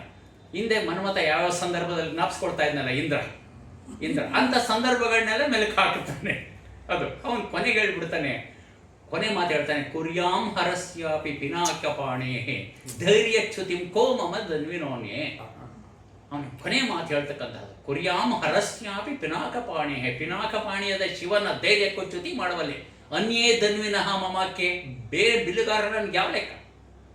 ಅಂದರೆ ತಪೋಮಗ್ನಾಗಿರ್ತಕ್ಕಂಥ ಶಿವನ ತಪಸ್ಸಿಗೂ ಭಂಗವನ್ನು ನಾನು ಮಾಡಬಲ್ಲೆ ನೀನು ಅನುಗ್ರಹ ಹೊಂದಿದ್ರೆ, ಬೇರೆಯವರು ಯಾವ ಲೆಕ್ಕ ಹೇಳು, ನಾನೇನು ಮಾಡಬೇಕು ಅಂತ. ಅವನು ಬೇಕಾಗಿದ್ದದೇ ಯಾರಿಗೆ? ಇಂದ್ರನಿಗೆ. ಶಿವನ ತಪಸ್ಸಿಗೆ ಭಂಗವನ್ನು ಉಂಟು ಮಾಡಬೇಕು. ನನ್ನ ಕೆಲಸ ಸುಲಭವಾಯಿತು, ನೀನೇ ಹೇಳಿದ್ದೀಯಾ, ನೀನು ಈ ಕೆಲಸವನ್ನು ಮಾಡು. ಇವನು ಗೊತ್ತಿಲ್ವಾ ಮನ್ಮಥನಿಗೆ ಸುಡ್ತಾನೆ ಅಂತ ಗೊತ್ತಿರಲಿಲ್ಲ? ಅವನು ಗೊತ್ತಿಲ್ಲ ಸರ್, ಅದು ಅವನು ಗೊತ್ತಿರೋದಿಲ್ಲ. ಆದರೆ ಹುಡುಗಾಟ ಅಲ್ಲ ಅಂದರೆ, ಆದರೂ ಇವನಿಗೇನಾಗಿದೆ? Over confidence. ಅವ್ನು ಗೊತ್ತಿರಲ್ಲ ಸುಡ್ತ? ಇಲ್ಲ ಸರ್, ಗೊತ್ತಿಲ್ಲ ಅವನಿಗೆ. ಆದರೆ ಕನಕದಾಸರ ಮೋಹನ್ ತರಂಗಣಿಯಲ್ಲಿ ನಮಗೆ ಪಾಠ ಇದ್ದಿದ್ದು, ಸುರಗುರು ರಾಯ ನಿನ್ನಯ ವಾಕ್ಯವ ಕೇಳಿ ಹರದ ಮೇಲ ನಂಬ ತೋಡಲು ಉರವಣೆಗಾರ ಕಿಂಗಿಡ್ಗಣ್ಣ ತೆರೆದರೆ ಇರವಳಿ ತೆಬುದನ್ನು ನೋಡಿದ ಅಂತ ಬರುತ್ತೆ.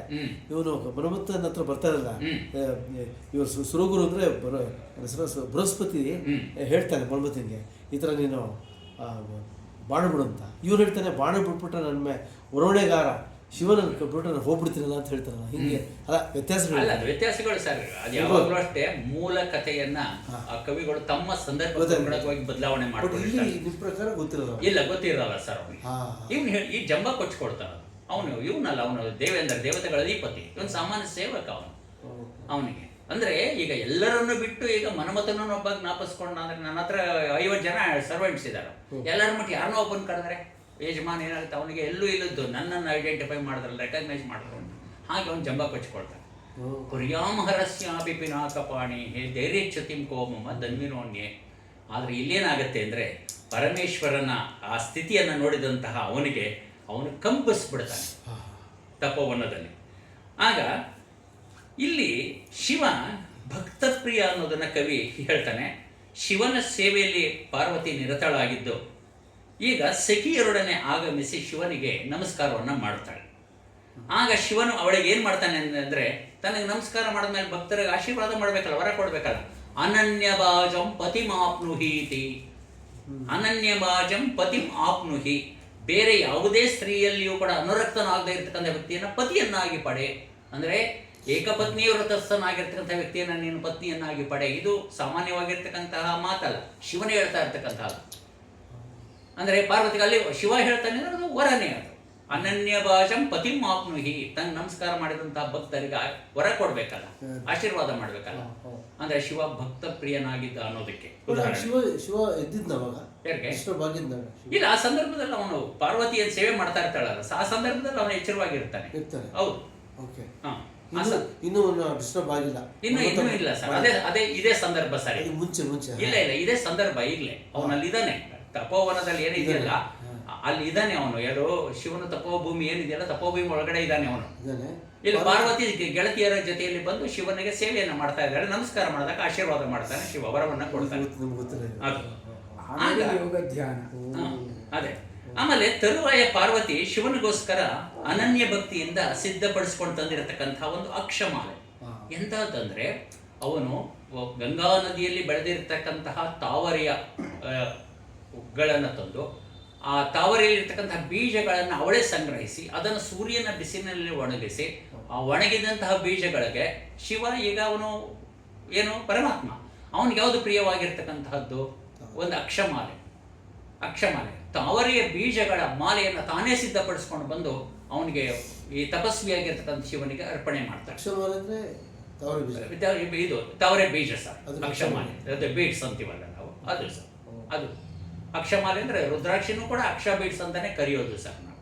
ಇದರಲ್ಲಿ ಅಕ್ಷಮಾಲೆ ಅಂತಾನೆ ಕರೆಯೋದು ನಮಗೆ ಕಾವ್ಯಗಳಲ್ಲೆಲ್ಲ, ಕೆಲವು ಸಂದರ್ಭ ಬಿಟ್ರೆ. ಇಲ್ಲಿ ಆ ಮುಂದಾದಂತಹ ಸಂದರ್ಭ ಇದೆಯಲ್ಲ, ಆಗೇನ್ ಮಾಡ್ತಾನೆ ಪರಮೇಶ್ವರ ವೇದಿಕೆ ಮೇಲೆ ಪದ್ಮಾಸನದಲ್ಲಿ ಕುಳಿತಿದ್ದಾನೆ. ವೇದಿಕೆ ಬೇರೆ, ದೇವದಾರು ವೃಕ್ಷ, ಒಂದು ಕಟ್ಟೆ ಮೇಲೆ ಕುಳಿತಿದ್ದಾನೆ ಪದ್ಮಾಸನದಲ್ಲಿ. ಪಾರ್ವತಿ ಶಿವನಿಗೀಗ ಏನೋ ನಮಸ್ಕಾರ ಎಲ್ಲ ಮಾಡ್ಬಿಟ್ಟು ಈಗ ಅಕ್ಷಮಾಲೆಯನ್ನು ಅರ್ಪಣೆ ಮಾಡೋದಕ್ಕೆ ಸಿದ್ಧಳಾಗ್ತಾರೆ. ಇವನು ಪದ್ಮಾಸನದಲ್ಲಿ ಶರೀರವನ್ನ ನೇರ ಮಾಡ್ಕೊಂಡು ಕುಳಿತಿರ್ಬೇಕಾದ್ರೆ ಪಾರ್ವತಿ ಅಕ್ಷಮಾಲೆಯನ್ನು ಅರ್ಪಣೆ ಮಾಡೋದಕ್ಕೆ ಇಟ್ಕೋದಿಲ್ಲ ಅವನ ತಲೆ. ಆಗ ಅವನು ತಲೆಯನ್ನು ಭಾಗಿಸ್ಲೇಬೇಕು ಅದನ್ನ ಸ್ವೀಕಾರ ಮಾಡೋದಕ್ಕೋಸ್ಕರ. ಆಗ ಅವನೇನ್ ಮಾಡ್ತಾನೆ ಅಂದ್ರೆ ಆ ತಲೆಯನ್ನು ಭಾಗಿಸ್ತಾನಲ್ಲ ಸ್ವೀಕಾರ ಮಾಡೋದಕ್ಕೆ, ಆ ಸಂದರ್ಭದಲ್ಲಿ ಏನಾಗುತ್ತೆ ಅಂದ್ರೆ ಪಾರ್ವತಿಯ ಮುಖ ಮತ್ತು ಶಿವನ ಮುಖ ಎರಡೂ ಕೂಡ ಒಂದೇ ನೇರಕ್ಕೆ ಬರ್ತಾರೆ. ನೋಡಿ ಆ ಸಂದರ್ಭದಲ್ಲಿ ಮುಂದಾದಾಗ ಪ್ರತಿಗ್ರಹೀತು ಪ್ರಣಯ ಪ್ರಿಯತ್ವ ತ್ರಿಲೋಚನಸ್ತಾಂ ಉಪಚಕ್ರಮೇಚ ಅಂದ್ರೆ ಭಕ್ತರ ಮೇಲಿನ ಪ್ರೀತಿಯಿಂದ ಪಾರ್ವತಿ ಅರ್ಪಣೆ ಮಾಡಲು ಬಂದಂತಹ ಅಕ್ಷಮಾಲೆಯನ್ನು ಸ್ವೀಕಾರ ಮಾಡೋದಕ್ಕೆ ಅವನು ಸಿದ್ಧನಾಗ್ತಾನೆ. ಅಂತಹ ಸುಸಂದರ್ಭಕ್ಕೆ ಕಾಯ್ದಾದಂತಹ ಮನ್ಮಥ ಸಂಮೋಹನ ಎಂಬತಕ್ಕಂಥ ಹೆಸರಿನ ಹೂಬಾಣವನ್ನ ಬಿಲ್ಲಿಗೆ ಹೂಡಿ ಸಿದ್ಧನಾಗ್ತಾನೆ. ಬಿಲ್ಲು ಹೂಡ್ತಾನಷ್ಟೇ, ಪ್ರಯೋಗ ಮಾಡೋದಿಲ್ಲ. ಆ ಸಂದರ್ಭದಲ್ಲಿ ಶಿವ ಏನಾಗುತ್ತಾನೆ ಅಂದ್ರೆ, ಯಾವಾಗ ಬಿಲ್ಲಿಗೆ ಬಾಣವನ್ನು ಹೂಡ್ತಾನಲ್ಲ, ಒಂದು ಕ್ಷಣ ಕಾಲ ಚಂಚಲ ಚಿತ್ತನಾಗ್ತಾನೆ ಶಿವ.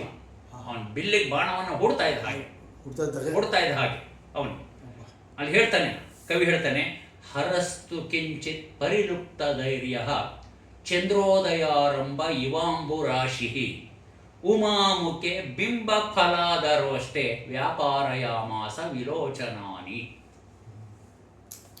ಆ ಬಿಲ್ಲಿಗೆ ಬಾಣ ಹೂಡ್ತಾ ಇದ್ದಂಗೆ ಶಿವನ ಸ್ಥಿತಿ ಏನಾಗುತ್ತೆ? ಹರಸ್ತು ಕಿಂಚಿತ್ ಪರಿಲುಪ್ತ ಧೈರ್ಯ, ಅವನ ಧೈರ್ಯ ಕಿಂಚಿತ್ ಸ್ವಲ್ಪವೇ ಸ್ವಲ್ಪ ಚಂಚಲವಾಯಿತು. ಅವನು ಸ್ಥಿತಪ್ರಜ್ಞನಾಗಿದ್ದಂತಹ ಸಮಾಧಿ ಸ್ಥಿತಿಯಲ್ಲಿದ್ದಂತಹ ಪರಮೇಶ್ವರನ ಮನಸ್ಸು ಒಂದು ಕ್ಷಣ ಕಾಲ ವಿಚಲಿತವಾಯಿತು, ಚಂಚಲವಾಯಿತು. ಯಾವ ರೀತಿಯಾಗಿ? ಚಂದ್ರೋದಯಾರಂಭ ಇವಾಂಬುರಾಶಿ. ಚಂದ್ರೋದಯದ ಆರಂಭದಲ್ಲಿ ಸಾಗರ ಯಾವ ರೀತಿಯಾಗಿ ಹೋಗುತ್ತೋ ಹಾಗೆ ಒಂದು ಕ್ಷಣ ಕಾಲ ಚಂಚಲ ಚಿತ್ತನಾದ. ಆಗ ಚಂಚಲ ಚಿತ್ತನಾಗಿ ಏನ್ ಮಾಡ್ತಾನೆ? ಉಮಾಮುಖೆ ಬಿಂಬ ಫಲಾದರು ಅಷ್ಟೇ. ಇಬ್ರು ಮುಖನು ಒಂದೇ ನೇರಕ್ಕಿದ್ದು ಅನ್ನಲ್ಲ, ಆ ಬಿಂಬ ಫಲ ಆದರೂ ಅಷ್ಟೇ.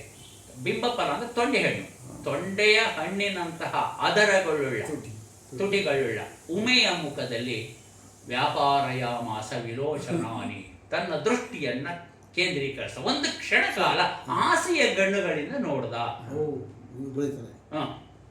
ಆಸೆಯ ಗಣ್ಣಿನಿಂದ ಒಂದು ಕ್ಷಣ ಕಾಲ, ಒಂದು ಸೆಕೆಂಡ್ ನೋಡ್ದ.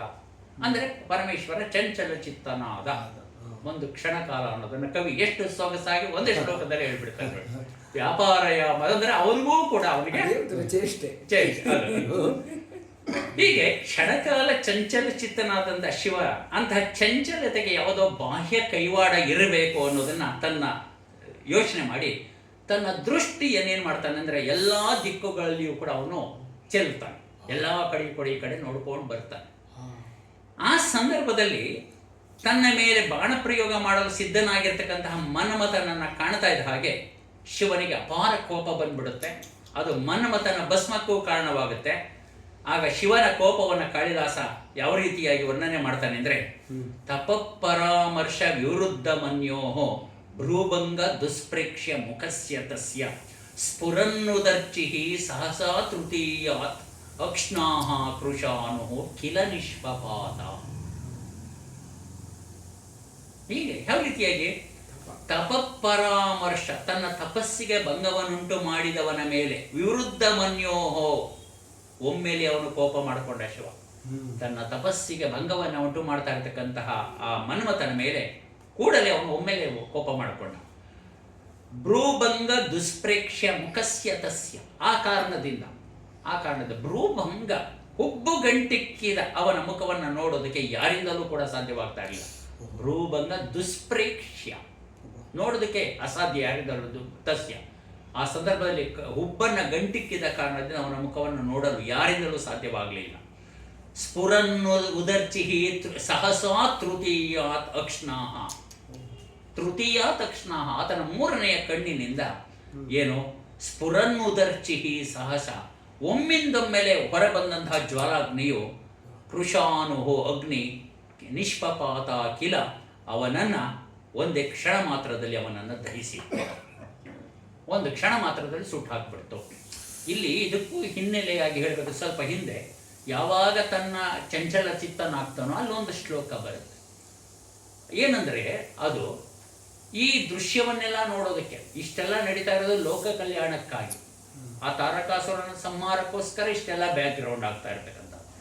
ಈಗ ದೇವತೆಗಳಿಗೆ ಅವನಿಂದ ಆಗ್ತಾ ಇರತಕ್ಕಂಥ ತೊಂದರೆ ತಪ್ಪಿಸ್ಕೊಳ್ಬೇಕು, ಈ ದೃಶ್ಯವನ್ನು ನೋಡೋದಕ್ಕೋಸ್ಕರ ಈ ಸಮಸ್ತ ದೇವತೆಗಳು ಬಂದು ಆಕಾಶದಲ್ಲಿ ನಿಂತುಬಿಟ್ಟಿರ್ತಾರೆ ಎಲ್ಲ. ಆಗ ಅವರು ಪರಮೇಶ್ವರ ಯಾವಾಗ ತನ್ನ ಮನಸ್ಸಿನ ಚಂಚಲತೆಗೆ ಕಾರಣ ಏನು ತಿಳ್ಕೊಳ್ಳೋದಕ್ಕೆ ತನ್ನ ದೃಷ್ಟಿಯನ್ನು ಎಲ್ಲ ಕಡೆಯೋ ಚೆಲ್ತಾ ಬಂದು ಅವ್ರು ಅಲ್ಲಿಂದ ಕೂಕೊಳ್ತಾರೆ. ಕ್ರೋಧಂ ಪ್ರಭೋ ಸಂಹರೇತಿ ಯಾವದ್ಗಿರಹಾಕೆ ಮರುತಾಂಚರಂತಿ ತಾವತ್ಸ ವನ್ಹೇಹಿ ಭವನೇತ್ರ ಜನ್ಮ ಭಸ್ಮಾವಶೇಷಂ ಮದನಂ ಚಕಾರ. ಅಲ್ಲಿ ಆ ಸಂದರ್ಭಕ್ಕೆ ಸರಿಯಾಗಿ ಅಲ್ಲಿ ಏನು ಇವರು ಯಾವಾಗ ಆಕಾಶದಿಂದ ವೀಕ್ಷಣೆ ಮಾಡ್ತಾ ಇದ್ದಂಥ ದೇವತೆಗಳು ಮುಂದಿನ ಅನಾಹುತವನ್ನು ಊಹಿಸಿ ಕೋಪವನ್ನು ಶಮನಗೊಳಿಸುವಂತೆ ಅವರಲ್ಲಿ ಕೂಕೊಂಡ್ರು. ಅಲ್ಲಿಂದ ಕ್ರೋಧಂ ಪ್ರಭೋ ಸಂಹರೇತಿ ಯಾವದ್ಗಿರಹ ಮೇ ಏನು ಯಾವದ್ಗಿರಕ್ಕೆ ಮರುತಾಂಚರಂತಿ, ಅವರ ಧ್ವನಿ ಆಕಾಶದಿಂದ ಕೇಳುವಷ್ಟರಲ್ಲಿ ಅಲ್ಲಿಂದ ಕೂಕೊಂಡ್ರಲ್ಲ, ಆ ಧ್ವನಿ ಬಂದು ಶಿವನ ಕಿವಿ ಕೇಳುವಷ್ಟರಲ್ಲಿ ಏನಾಯಿತು ಅಂದರೆ ಸ್ಫುರನ್ನುದರ್ಚಿಹಿ ಸಹಸಾ ತೃತೀಯ, ಆತನ ಮೂರನೆಯ ಕಣ್ಣಿನಿಂದ ಹೊರಬಂದಂತಹ ಅಗ್ನಿ ಅವನನ್ನು ಭಸ್ಮಾವಶೇಷಂ ಮದನಂ ಚಕಾರ, ಮನ್ಮಥನನ್ನು ಭಸ್ಮವನ್ನಾಗಿ ಮಾಡಿಬಿಡ್ತು. ಅಂದರೆ ಅವರ ಧ್ವನಿ ಕಿವಿಗೆ ಬೀಳೋಷ್ಟರಲ್ಲಿ ಅವನು ಅಷ್ಟು ಕ್ವಿಕ್ ಆಗೋಯ್ತು ಈ ಘಟನೆ ಅಂತ.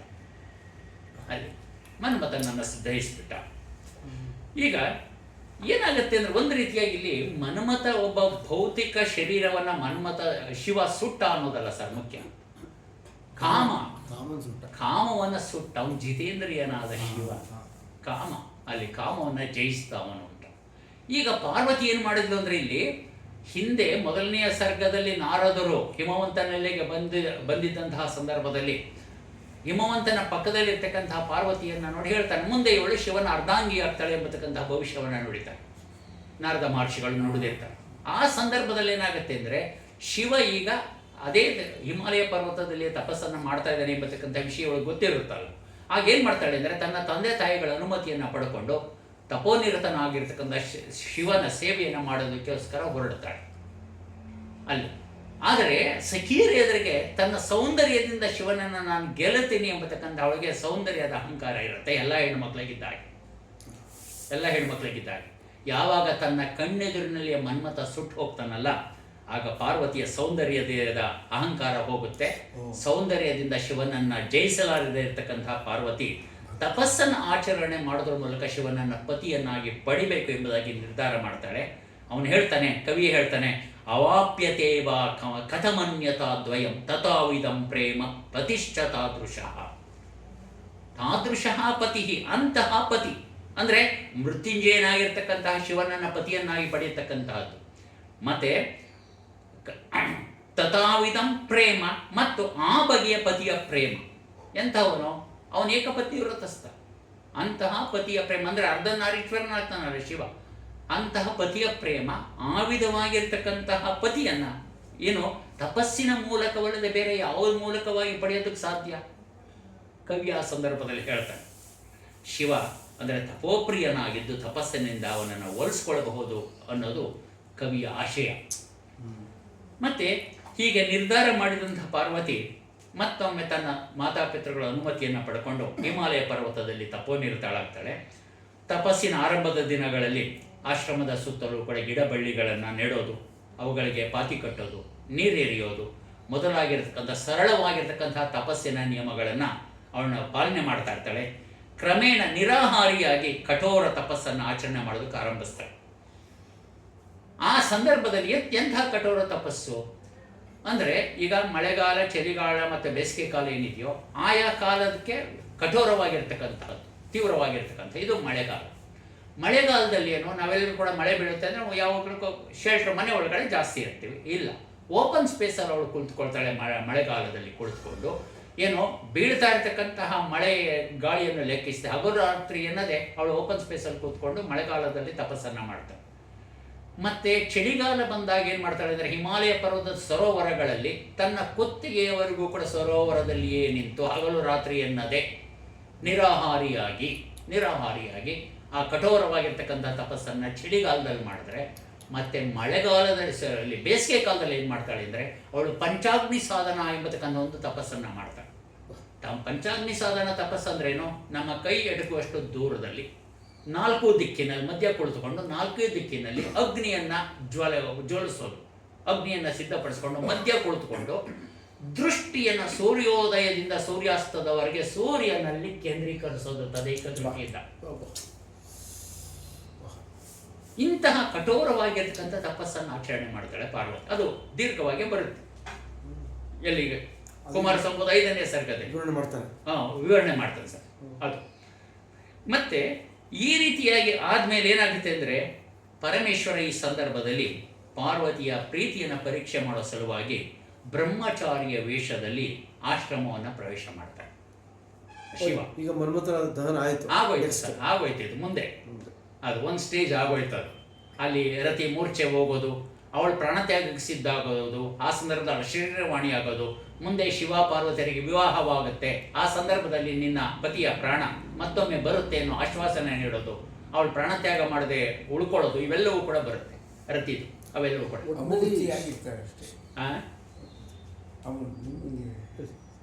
ಹೇಳಿ ಸರ್. ಅಮೂರ್ತನಾಗಿರ್ತಾನೆ ಅಷ್ಟೇನೇನೆ ಅವನು. ಯಾರು? ಇವನು. ಹೌದು ಸರ್, ಹೌದು. ಮನ್ಮಥ. ಹೌದು ಸರ್, ಹೌದು. ಹೀಗೆ ಇದಾದ್ಮೇಲೆ ಈಗ ಅವನು ಬ್ರಹ್ಮಚಾರಿಯ ವೇಷದಲ್ಲಿ ಬರ್ತಾನೆ.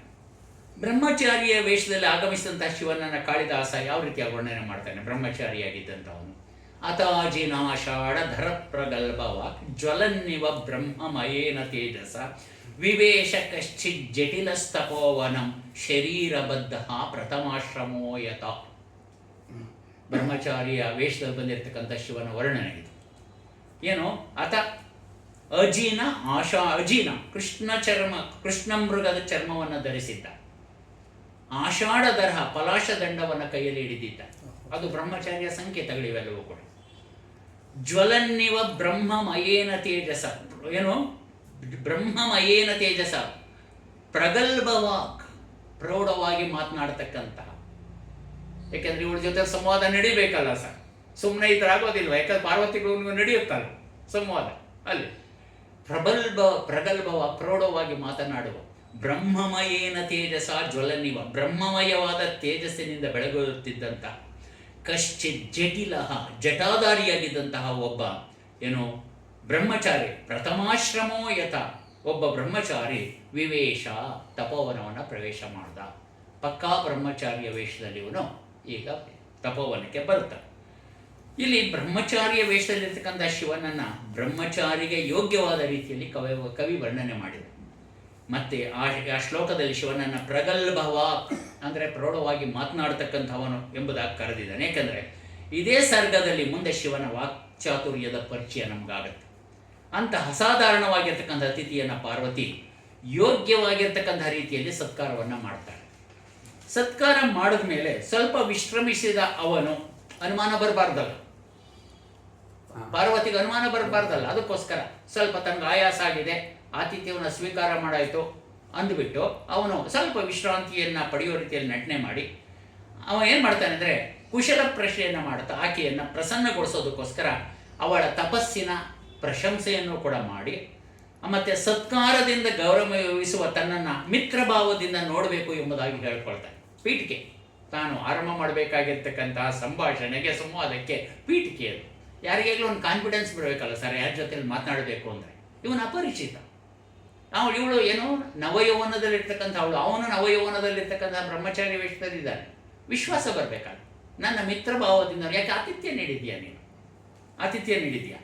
ಮತ್ತು ರೂಪುಲಾವಣ್ಯ ಸಂಪತ್ತಿಗಳಿಂದ ತುಂಬಿರ್ತಕ್ಕಂಥ ಅವಳು ಅಂತಹ ಕಠೋರವಾಗಿರ್ತಕ್ಕಂಥ ತಪಸ್ಸನ್ನು ಆಚರಿಸ್ತಕ್ಕಂಥ ಸನ್ನಿವೇಶ ಇಲ್ಲ ಎಂಬತಕ್ಕಂಥ ಭಾವನೆಯನ್ನು ಹೇಳಿ ಆಮೇಲೆ ಅವನು ಹೇಳ್ಕೊತಾನೆ, ಏನು ಯಾವುದಾದ್ರೂ ಕೂಡ ವರನ ಪ್ರಾರ್ಥನೆ, ಯಾರನ್ನಾದರೂ ಕೂಡ ಪತಿಯನ್ನು ಪಡೆಯೋದಕ್ಕೋಸ್ಕರ ಇಂಥ ಕಠೋರವಾಗಿರ್ತಕ್ಕಂಥ ತಪಸ್ಸನ್ನು ಆಚರಣೆ ಮಾಡ್ತಾ ಇದ್ದಾಳೆ ಅಂತಹದ್ದು. ಇಂತಹ ಪಾರ್ವತಿ ಏನು ಇಷ್ಟು ಕಠೋರವಾಗಿರ್ತಕ್ಕಂಥ ತಪಸ್ಸನ್ನು ಮಾಡ್ತಾ ಇದ್ರು ಕೂಡ ಇನ್ನೂ ಕೂಡ ಬರದೇ ಇರತಕ್ಕಂಥ ದುರ್ಲಭನಾಗಿರ್ತಕ್ಕಂಥ ವರ ಯಾರು ಎಂಬುದಾಗಿ ಪ್ರಶ್ನೆ ಮಾಡ್ತಾ ತಂದು ಅಲ್ಲಿ ನಿಲ್ಲಿಸ್ತಾಳೆ.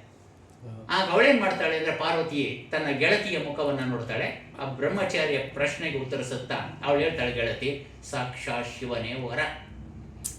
ಅವನನ್ನು ಪಡೆಯುವ ಸಲುವಾಗಿ ತಪೋನಿರತನಾಗಿದ್ದಂತಹ ಶಿವನ ಸೇವೆಯಲ್ಲಿ ಪಾರ್ವತಿ ನಿರತಳಾಗಿದ್ದು, ಕಾಮನ ದಹನದಿಂದ ಅವಳ ಆಸೆ ನುಚ್ಚು ನೂರಾದ್ದು, ಮತ್ತು ತರುವಾಯ ಪಾರ್ವತಿ ಅನುಭವಿಸಿದಂತಹ ವಿರಹ ವೇದನೆಯನ್ನು ಬಹಳ ಸೊಗಸಾಗಿ ಕವಿ ವರ್ಣನೆ ಮಾಡ್ತಾರೆ. ಮತ್ತು ಆ ರೀತಿಯಾಗಿ ವರ್ಣನೆ ಮಾಡೋ ಸಂದರ್ಭದಲ್ಲಿ ಕಾಳಿದಾಸ ಚಂದ್ರಶೇಖರ, ನೀಲಕಂಠ, ಪಿನಾಕಿ, ಶಶಿಮೌಲಿ ಮೊದಲಾಗಿರ್ತಕ್ಕಂಥ ವಿಶೇಷಣಗಳನ್ನು ಬಳಸ್ತಾರೆ. ಅವಳು ನಿದ್ದೆಯಲ್ಲಿ ಶಿವನನ್ನು ಕನಸಿನಲ್ಲಿ ಕಾಣ್ತಾ ಈ ರೀತಿಯಾಗೆಲ್ಲ ಕೂಗ್ಕೊಳ್ತಾ ಇದ್ಲು. ವಿರಹವೇದ, ಪಾರ್ವತಿಯ ವಿರಹವೇದನೆಯನ್ನು ವರ್ಣನೆ ಮಾಡೋ ಸಂದರ್ಭದಲ್ಲಿ ಹೀಗೆ ಪಾರ್ವತಿ ತನ್ನನ್ನೇ ಬಯಸ್ತಾ ಇದ್ದಾಳೆ ಎಂಬುದನ್ನು ಆಕೆಯ ಸಖಿಯ ಮೂಲಕ ತಿಳಿದಂತಹ ಬ್ರಹ್ಮಚಾರಿಯ ವೇಷದಲ್ಲಿರ್ತಕ್ಕಂಥ ಶಿವ ಅವನ ಅಂತರಂಗದಲ್ಲಿ ಸಂತೋಷಗೊಂಡ್ರು. ಅದನ್ನು ಹೊರಗಡೆ ತೋರ್ಪಡಿಸೋದಿಲ್ಲ, ಅವಳನ್ನು ಗೇಲಿ ಮಾಡೋದಕ್ಕೆ ಆರಂಭ ಮಾಡ್ತಾನೆ. ಆಗ ಅವಳ ಬಾಯಿಂದ ಕವಿ ಹೇಳಿಸ್ತಕ್ಕಂಥ ಮಾತು, ಜನೋಯ ಮುಚ್ಚಃ ಪದಲಂಗನೋತ್ಸುಕಃ ತಪಕ್ಕಿರೇದಂ ತದವಾಪ್ತಿ ಸಾಧನಂ ಮನೋರಥಾನಾಂ ಅಗತಿರ್ನ ವಿದ್ಯತೆ. ಏನು ಜನೋ ಅಯಂ ಉಚ್ಚಃ ಪದಲಂಗನೋತ್ಸುಕಃ, ನಾನು ಉನ್ನತ ಪದವಿಯನ್ನು ಪಡೆಯಲು ಉತ್ಸುಕಳಾಗಿದ್ದೇನೆ. ಅಂದರೆ ಶಿವನನ್ನು ಪತಿಯನ್ನಾಗಿ ಪಡೆಯೋದಕ್ಕೋಸ್ಕರ ಉತ್ಸುಕಳಾಗಿದ್ದೇನೆ. ಮತ್ತು ತಪಕ್ಕಿಲೇದಂ ತದವಾಪ್ತಿ ಸಾಧನಂ, ಈ ತಪಸ್ಸು ಅದಕ್ಕೆ ಸಾಧನ. ನಾನು ತಪಸ್ಸನ್ನು ಮಾಡ್ತಾ ಇರೋದು ಶಿವನನ್ನ ಪತಿಯನ್ನಾಗಿ ಪಡೆಯೋದಕ್ಕೋಸ್ಕರ. ಮತ್ತು ಮನೋರಥಾನಾಂ ಅಗತಿರ್ನ ವಿದ್ಯತೆ, ಬಯಕೆಗಳಿಗೆ ವಿಷಯವಲ್ಲದೆ ಇರ್ತಕ್ಕಂಥದ್ದು ಯಾವುದು? ನನ್ನ ಬಯಕೆ, ಅದಕ್ಕೆ ವಿಷಯ ಯಾವುದು ಅಂದರೆ ತಪಸ್ಸನ್ನು ಆಯ್ಕೆ ಮಾಡ್ಕೊಂಡಿದ್ದೀನಿ ನನ್ನ ಮನೋರಥದ ಈಡೇರಿಕೆಗೋಸ್ಕರ ಎಂಬುದಾಗಿ ಅವನು ಹೇಳ್ತಕ್ಕಂಥ ಮಾತು ತುಂಬ ಮನೋಜ್ಞವಾಗಿರ್ತಕ್ಕಂಥದ್ದು. ಮತ್ತು ಲೋಕೇಶ್ವರನಾಗಿರ್ತಕ್ಕಂಥ ಶಿವನನ್ನು ತಪಸ್ಸಿನ ಸಾಧನೆಯ ಮೂಲಕ ಒಲಿಸಿಕೊಳ್ಳೋದಕ್ಕೆ ಸಾಧ್ಯವೇ ಹೊರತು ಅನ್ಯ ಮಾರ್ಗಗಳಿಂದ ಅಲ್ಲ ಅನ್ನೋದು ಕೂಡ ಈ ಮಾತಿನಿಂದ ನಮಗೆ ಸ್ಪಷ್ಟವಾಗುತ್ತೆ. ಈ ಮಾತುಗಳನ್ನು ಕೇಳಿದ ಬ್ರಹ್ಮಚಾರಿ ಪಾರ್ವತಿಯ ಪ್ರೇಮವನ್ನು ಪರೀಕ್ಷಿಸುವ ಸಲುವಾಗಿ ಶಿವ ವಿಡಂಬನೆಯನ್ನು ಆರಂಭಿಸ್ಕೊಳ್ತಾನೆ. ತನ್ನನ್ನು ತಾನೇ ಬೈಕೊಳ್ಳೋದು ಒಂದು ವಿಶಿಷ್ಟವಾಗಿರ್ತಕ್ಕಂತಹ ಏನು ಸಂದರ್ಭ ಅದು. ಬೇರೆ ಎಲ್ಲೂ ಕೂಡ ನಾವು ಇಂತಹ ಸಂದರ್ಭವನ್ನು ನಾವು ಕಾಣುತ್ತೇವೆ. ತನ್ನನ್ನು ತಾನೇ ನಿಂದನೆ ಮಾಡಿಕೊಳ್ತಕ್ಕಂತಹ ಈ ಶಿವ ವಿಡಂಬನೆ ಕುಮಾರ ಸಂಭವದ 5ನೇ ಸರ್ಗದಲ್ಲಿ ಬರ್ತಕ್ಕಂತಹದ್ದು. ಅದು ತುಂಬ ರಮಣೀಯ ಮತ್ತು ಸ್ವಾರಸ್ಯಕರವಾಗಿರ್ತಕ್ಕಂಥದ್ದು. ಅಲ್ಲಿ ಹೇಳ್ತಾನೆ, ಅವನು ಆರಂಭ ಮಾಡ್ತಾನೆ, ಶಿವ ಇಬ್ಬರಿಗೂ ಪರಸ್ಪರ ವಿರೋಧವಾದ ಗುಣಗಳು. ಶಿವನು ಅಮಂಗಳಾಕಾಂಕ್ಷಿ, ಆದರೆ ನೀನು ಮಂಗಳಾಕಾಂಕ್ಷಿ. ಆದ್ದರಿಂದ ಶಿವನು ಪಾರ್ವತಿಗೆ ಅನುರೂಪನಾಗಿರ್ತಕ್ಕಂತಹ ವರನಲ್ಲ. ಅಮಂಗಲಾಚಾರ ರತಿಂ ವಿಚಿಂತ್ಯ ತಂ ತವಾನುವೃತ್ತಿಂ ನಚಕರ್ತು ಮುತ್ಸಹೇ. ಅವನು ಅಂದರೆ ಅಮಂಗಲಾಚಾರ ರತಿಂ ವಿಚಿಂತ್ಯತಂ, ಹೇಗೆ ಅಮಂಗಳಾಕಾಂಕ್ಷಿಯಾಗಿ ಅಮಂಗಳಗಳ ಬಗ್ಗೆ ಏನೋ ಆಸಕ್ತಿ ಇರ್ತಕ್ಕಂಥ ಅವನ ಬಗ್ಗೆ ಯೋಚನೆ ಮಾಡಿದಾಗ ತವಾನುವೃತ್ತಿಂ ನಚಕರ್ತು ಮುತ್ಸಹೇ, ಅದನ್ನು ಅನುಮೋದಿಸೋದಕ್ಕೆ ನನಗೆ ಉತ್ಸಾಹ ಬರ್ತಾ ಇಲ್ಲ, ನನಗಿಷ್ಟ ಇಲ್ಲ. ನೀನು ನೋಡಿದ್ರೆ ಮಂಗಳಾಕಾಂಕ್ಷಿ, ಎಲ್ಲ ಮಂಗಳ ದ್ರವ್ಯಗಳನ್ನು ಮಂಗಳ ವಸ್ತ್ರವನ್ನು ಧರಿಸೋಳು. ಅವನು ನೋಡಿದ್ರೆ ಏನು ಮಾಡ್ತಾನೆ ಅಂದರೆ ಎಲ್ಲ ಅಮಂಗಳ ವಸ್ತುಗಳನ್ನು ಧರಿಸ್ತಕ್ಕಂಥವನು ಅವನು. ಎಲ್ಲ ಅದನ್ನೆಲ್ಲ ದೀರ್ಘವಾಗಿ ಒಂದೊಂದಾಗಿ ವರ್ಣನೆ ಮಾಡ್ತಾನೆ ಅದೇ. ಆಗ ಅವನೇನು ಮಾಡ್ತಾನೆ, ಆ ಅವಲಕ್ಷಣಗಳನ್ನು, ಶಿವನ ಅಮಂಗಳ ಲಕ್ಷಣಗಳನ್ನು ಒಂದೊಂದಾಗಿ ತೆರೆದಿಡ್ತಾನೆ. ಶಿವನು ಸರ್ಪವನ್ನು ತನ್ನ ಕೈಗೆ ಸುತ್ತಕೊಂಡವನು. ಕರೇಣ ಶಂಭೋರ್ ವಲಯೀಕೃತಾಹೀನ. ಹೈ ಅಂದರೆ ಸರ್ಪ. ಸರ್ಪವನ್ನು ತನ್ನ ಕೈಗೆ ಅವನ ಆಭರಣವನ್ನಾಗಿ ಧರಿಸ್ಕೊಂಡಿರ್ತಕ್ಕಂಥವನು.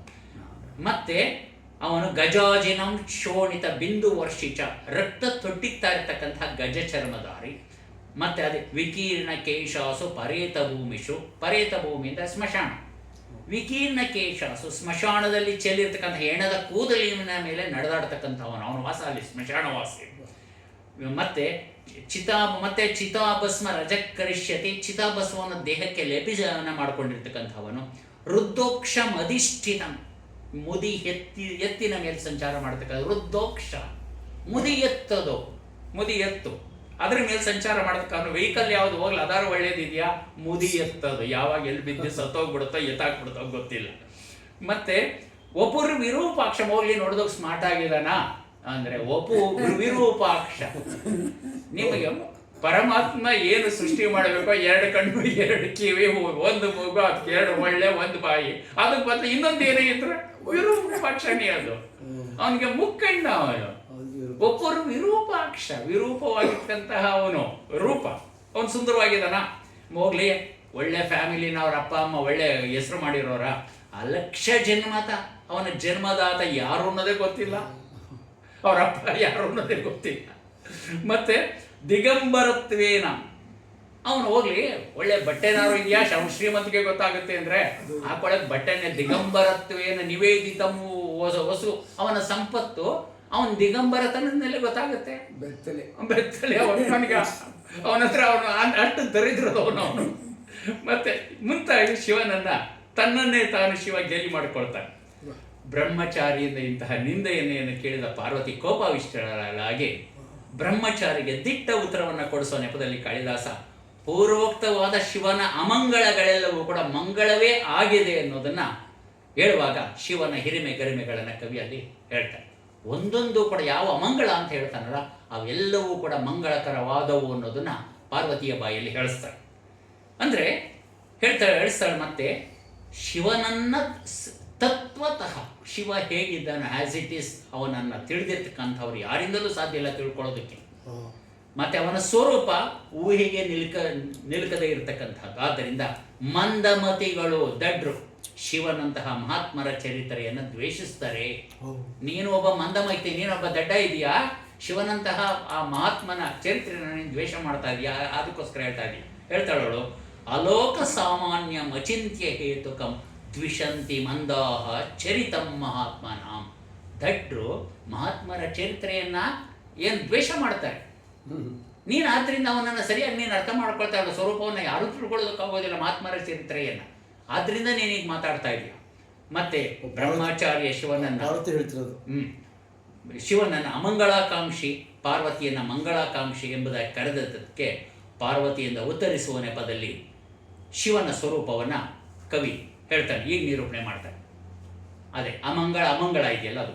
ಅಕಿಂಚನ ಹಾಸನ್ ಪ್ರಭವಸ್ಸ ಸಂಪದಾಂ. ಅಕಿಂಚನ, ಅವನಿಗೇನಿಲ್ಲದೆ ಇದ್ರು ಕೂಡ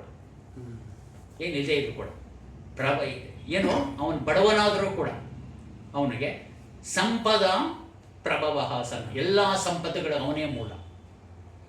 ತ್ರಿಲೋಕನಾಥ ಪಿತೃಸದ್ಮ ಗೋಚರ, ಅವನು ಸ್ಮಶಾನವಾಸಿ ಆದರೂ ಕೂಡ ತ್ರಿಲೋಕನಾಥ, 3 ಲೋಕಗಳಿಗೆ ಒಡೆಯ. ಸ ಭೀಮರೂಪ, ಅವನ ಭಯಂಕರವಾದ ರೂಪ ಇದ್ರು ಕೂಡ. ಭೀಮ ಅಂದರೆ ಇಲ್ಲಿ ಭಯಂಕರ ಅಂತ ಸರ್, ವಿರೂಪಾಕ್ಷ ಅಂತ ಹೇಳ್ತಾರಲ್ಲ ಅದು ಭೀಮರೂಪ ಅಂದರೆ ಸ್ಥೂಲಕಾಯ ಅಲ್ಲ.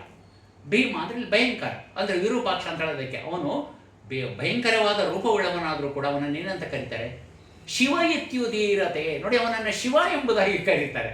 ಶಿವ ಅಂದ್ರೆ ಏನು? ಮಂಗಳ. ನೋಡಿ, ಅವನು ವಿರೂಪಾಕ್ಷ ಮತ್ತೊಂದಾದರೂ ಕೂಡ ಮಂಗಳ. ಇತ್ಯುದೀರ್ಯತೆ ನ ಸಂತಿ ಯಾಥಾರ್ಥ್ಯ ವಿದತ್ ಪಿನಾಕಿನಃ. ಆ ಪಿನಾಕಿಯನ್ನ ಯಥಾರ್ಥವಾಗಿ ತತ್ವತ ತಿಳಿದಂಥವ್ರು ಯಾರೂ ಇಲ್ಲ, ತಿಳಿಯೋದಕ್ಕೂ ಆಗೋದಿಲ್ಲ. ವಿಭೂಷಣೋದ್ಭಾಸಿ ಪಿನದ್ಧ ಭೋಗಿವ. ವಿಭೂಷಣೋದ್ಭಾಸಿ, ಅವನು ಆಭರಣಗಳಿಂದ ಅಲಂಕೃತನಾಗಿರಲಿ, ಪಿನದ್ಧ ಭೋಗಿವ ಅಥವಾ ಅವನು ಸರ್ಪಗಳಿಂದ ಅಲಂಕಾರವನ್ನು ಮಾಡಿಕೊಂಡಿರಲಿ, ಗಜಾಜಿನಾಲಂಬಿ ಏನು ಗಜಚರ್ಮಧಾರಿಯಾಗಿರಲಿ, ದುಕೂಲಧಾರಿವ ಅಥವಾ ರೇಷ್ಮೆಯ ವಸ್ತ್ರಗಳನ್ನು ಧರಿಸಿರಲಿ, ಕಪಾಲಿವಾಸ್ಯ ಅವನು ಕಪಾಲವನ್ನು ಹಿಡಿದಿರಲಿ, ಅಥವಾ ಇಂದುಶೇಖರಂ ಅಥವಾ ಚಂದ್ರನನ್ನು ಧರಿಸಿರಲಿ, ನ ವಿಶ್ವಮೂರ್ತೆ ಅವಧಾರ್ಯತೆ ವಪುಹು. ಅವನನ್ನು ಯಾರೂ ಕೂಡ ಅವನು ವಿಶ್ವಮೂರ್ತಿ, ಅವನ ಧರಿಸಿರ್ತಕ್ಕಂಥವ್ರು ಇವನು. ತದಂಗ ಸಂಸರ್ಗ ಮವಾಪ್ಯ ಕಲ್ಪತೆ ಧ್ರುವಂ ಚಿತಾ ಭಸ್ಮ ರಜೋ ವಿಶುದ್ಧಯೇ. ಅವನು ಮೈಗೆಲ್ಲ ಸ್ಮಶಾನದ ಬೂದಿಯನ್ನು ಹಚ್ಕೊಂಡಿದ್ದಾನೆ, ಹೆಣಗಳ ಬೂದಿಯನ್ನು ಅಂತ, ಅದಕ್ಕೆ ಉತ್ತರ. ತದಂಗ ಸಂಸರ್ಗ ಮವಾಪ್ಯ ಕಲ್ಪತೆ, ಅವನ ಶರೀರದ ಸಂಪರ್ಕದಿಂದ ಏನಾಯಿತು ಅಂದರೆ ಚಿತಾಭಸ್ಮ ರಜಃ ವಿಶುದ್ಧಯೇ ಧ್ರುವಂ. ಆ ಸ್ಮಶಾನದ ಹೆಣದ ಬೂದಿ ಎಲ್ಲವೂ ಕೂಡ ಪರಿಶುದ್ಧವಾಯಿತು. ತಥೋ ಹಿ ನೃತ್ಯಾಭಿನಯ ಕ್ರಿಯಾಚ್ಯುತಂ. ಆತನು ತಾಂಡವ ನೃತ್ಯವನ್ನು ಮಾಡ್ತಕ್ಕಂಥ ಸಂದರ್ಭದಲ್ಲಿ ತನ್ನ ಶರೀರಕ್ಕೆ ಲೇಪನ ಮಾಡಿಕೊಂಡಿದ್ದಂತಹ ಆ ಸ್ಮಶಾನದ ಹೆಣಗಳ ಬೂದಿ ಇದೆಯಲ್ಲ, ಆ ಕೆಳಗೆ ಬೀಳತಕ್ಕಂತಹ ಧೂಳನ್ನು, ಆ ಭಸ್ಮದ ಧೂಳನ್ನು ವಿಲಿಪ್ಯತೆ ಮೌಲಿಭಿ ಚ್ಯುತಂ ವಿಲಿಪ್ಯತೆ ಮೌಲಿಹಿ ಅಂಬರೌಕಸಾಂ. ಅಂದರೆ ಸ್ವರ್ಗ ನಿವಾಸಿಗಳು ಅದನ್ನು ಮೌಲಿಹಿ ತಮ್ಮ ಕಿರೀಟಗಳ ಮೇಲೆ ಧರಿಸ್ಕೊಳ್ತಾರೆ. ಅಸಂಪದಸ್ತಸ್ಯ ಋಷೇಣ ಗಚ್ಚತಃ ಪ್ರಭಿನ್ನ ದಿಗ್ವಾರಣ ವಾಹನೋರುಷ. ಅಸಂಪದಸ್ತಸ್ಯ ಋಷೇಣ ಗಚ್ಚ, ಅವನು ಮುದಿ ಎತ್ತಿನ ಮೇಲಾರು ಹೋಗಲಿ, ಪ್ರಭಿನ್ನ ದಿಗ್ವಾರಣ ವಾಹನೋರುಷ ಅಥವಾ ದಿಗ್ಗಜಗಳ ಮೇಲೆ ಹೋಗಲಿ. ಯಮಾಮನಂತ್ಯಾತ್ಮ ಭುವೋಪಿ ಕಾರಣಂ ಕಥಂಸ್ಯ ಲಕ್ಷ್ಯ ಪ್ರಭವೋ ಭವಿಷ್ಯತಿ.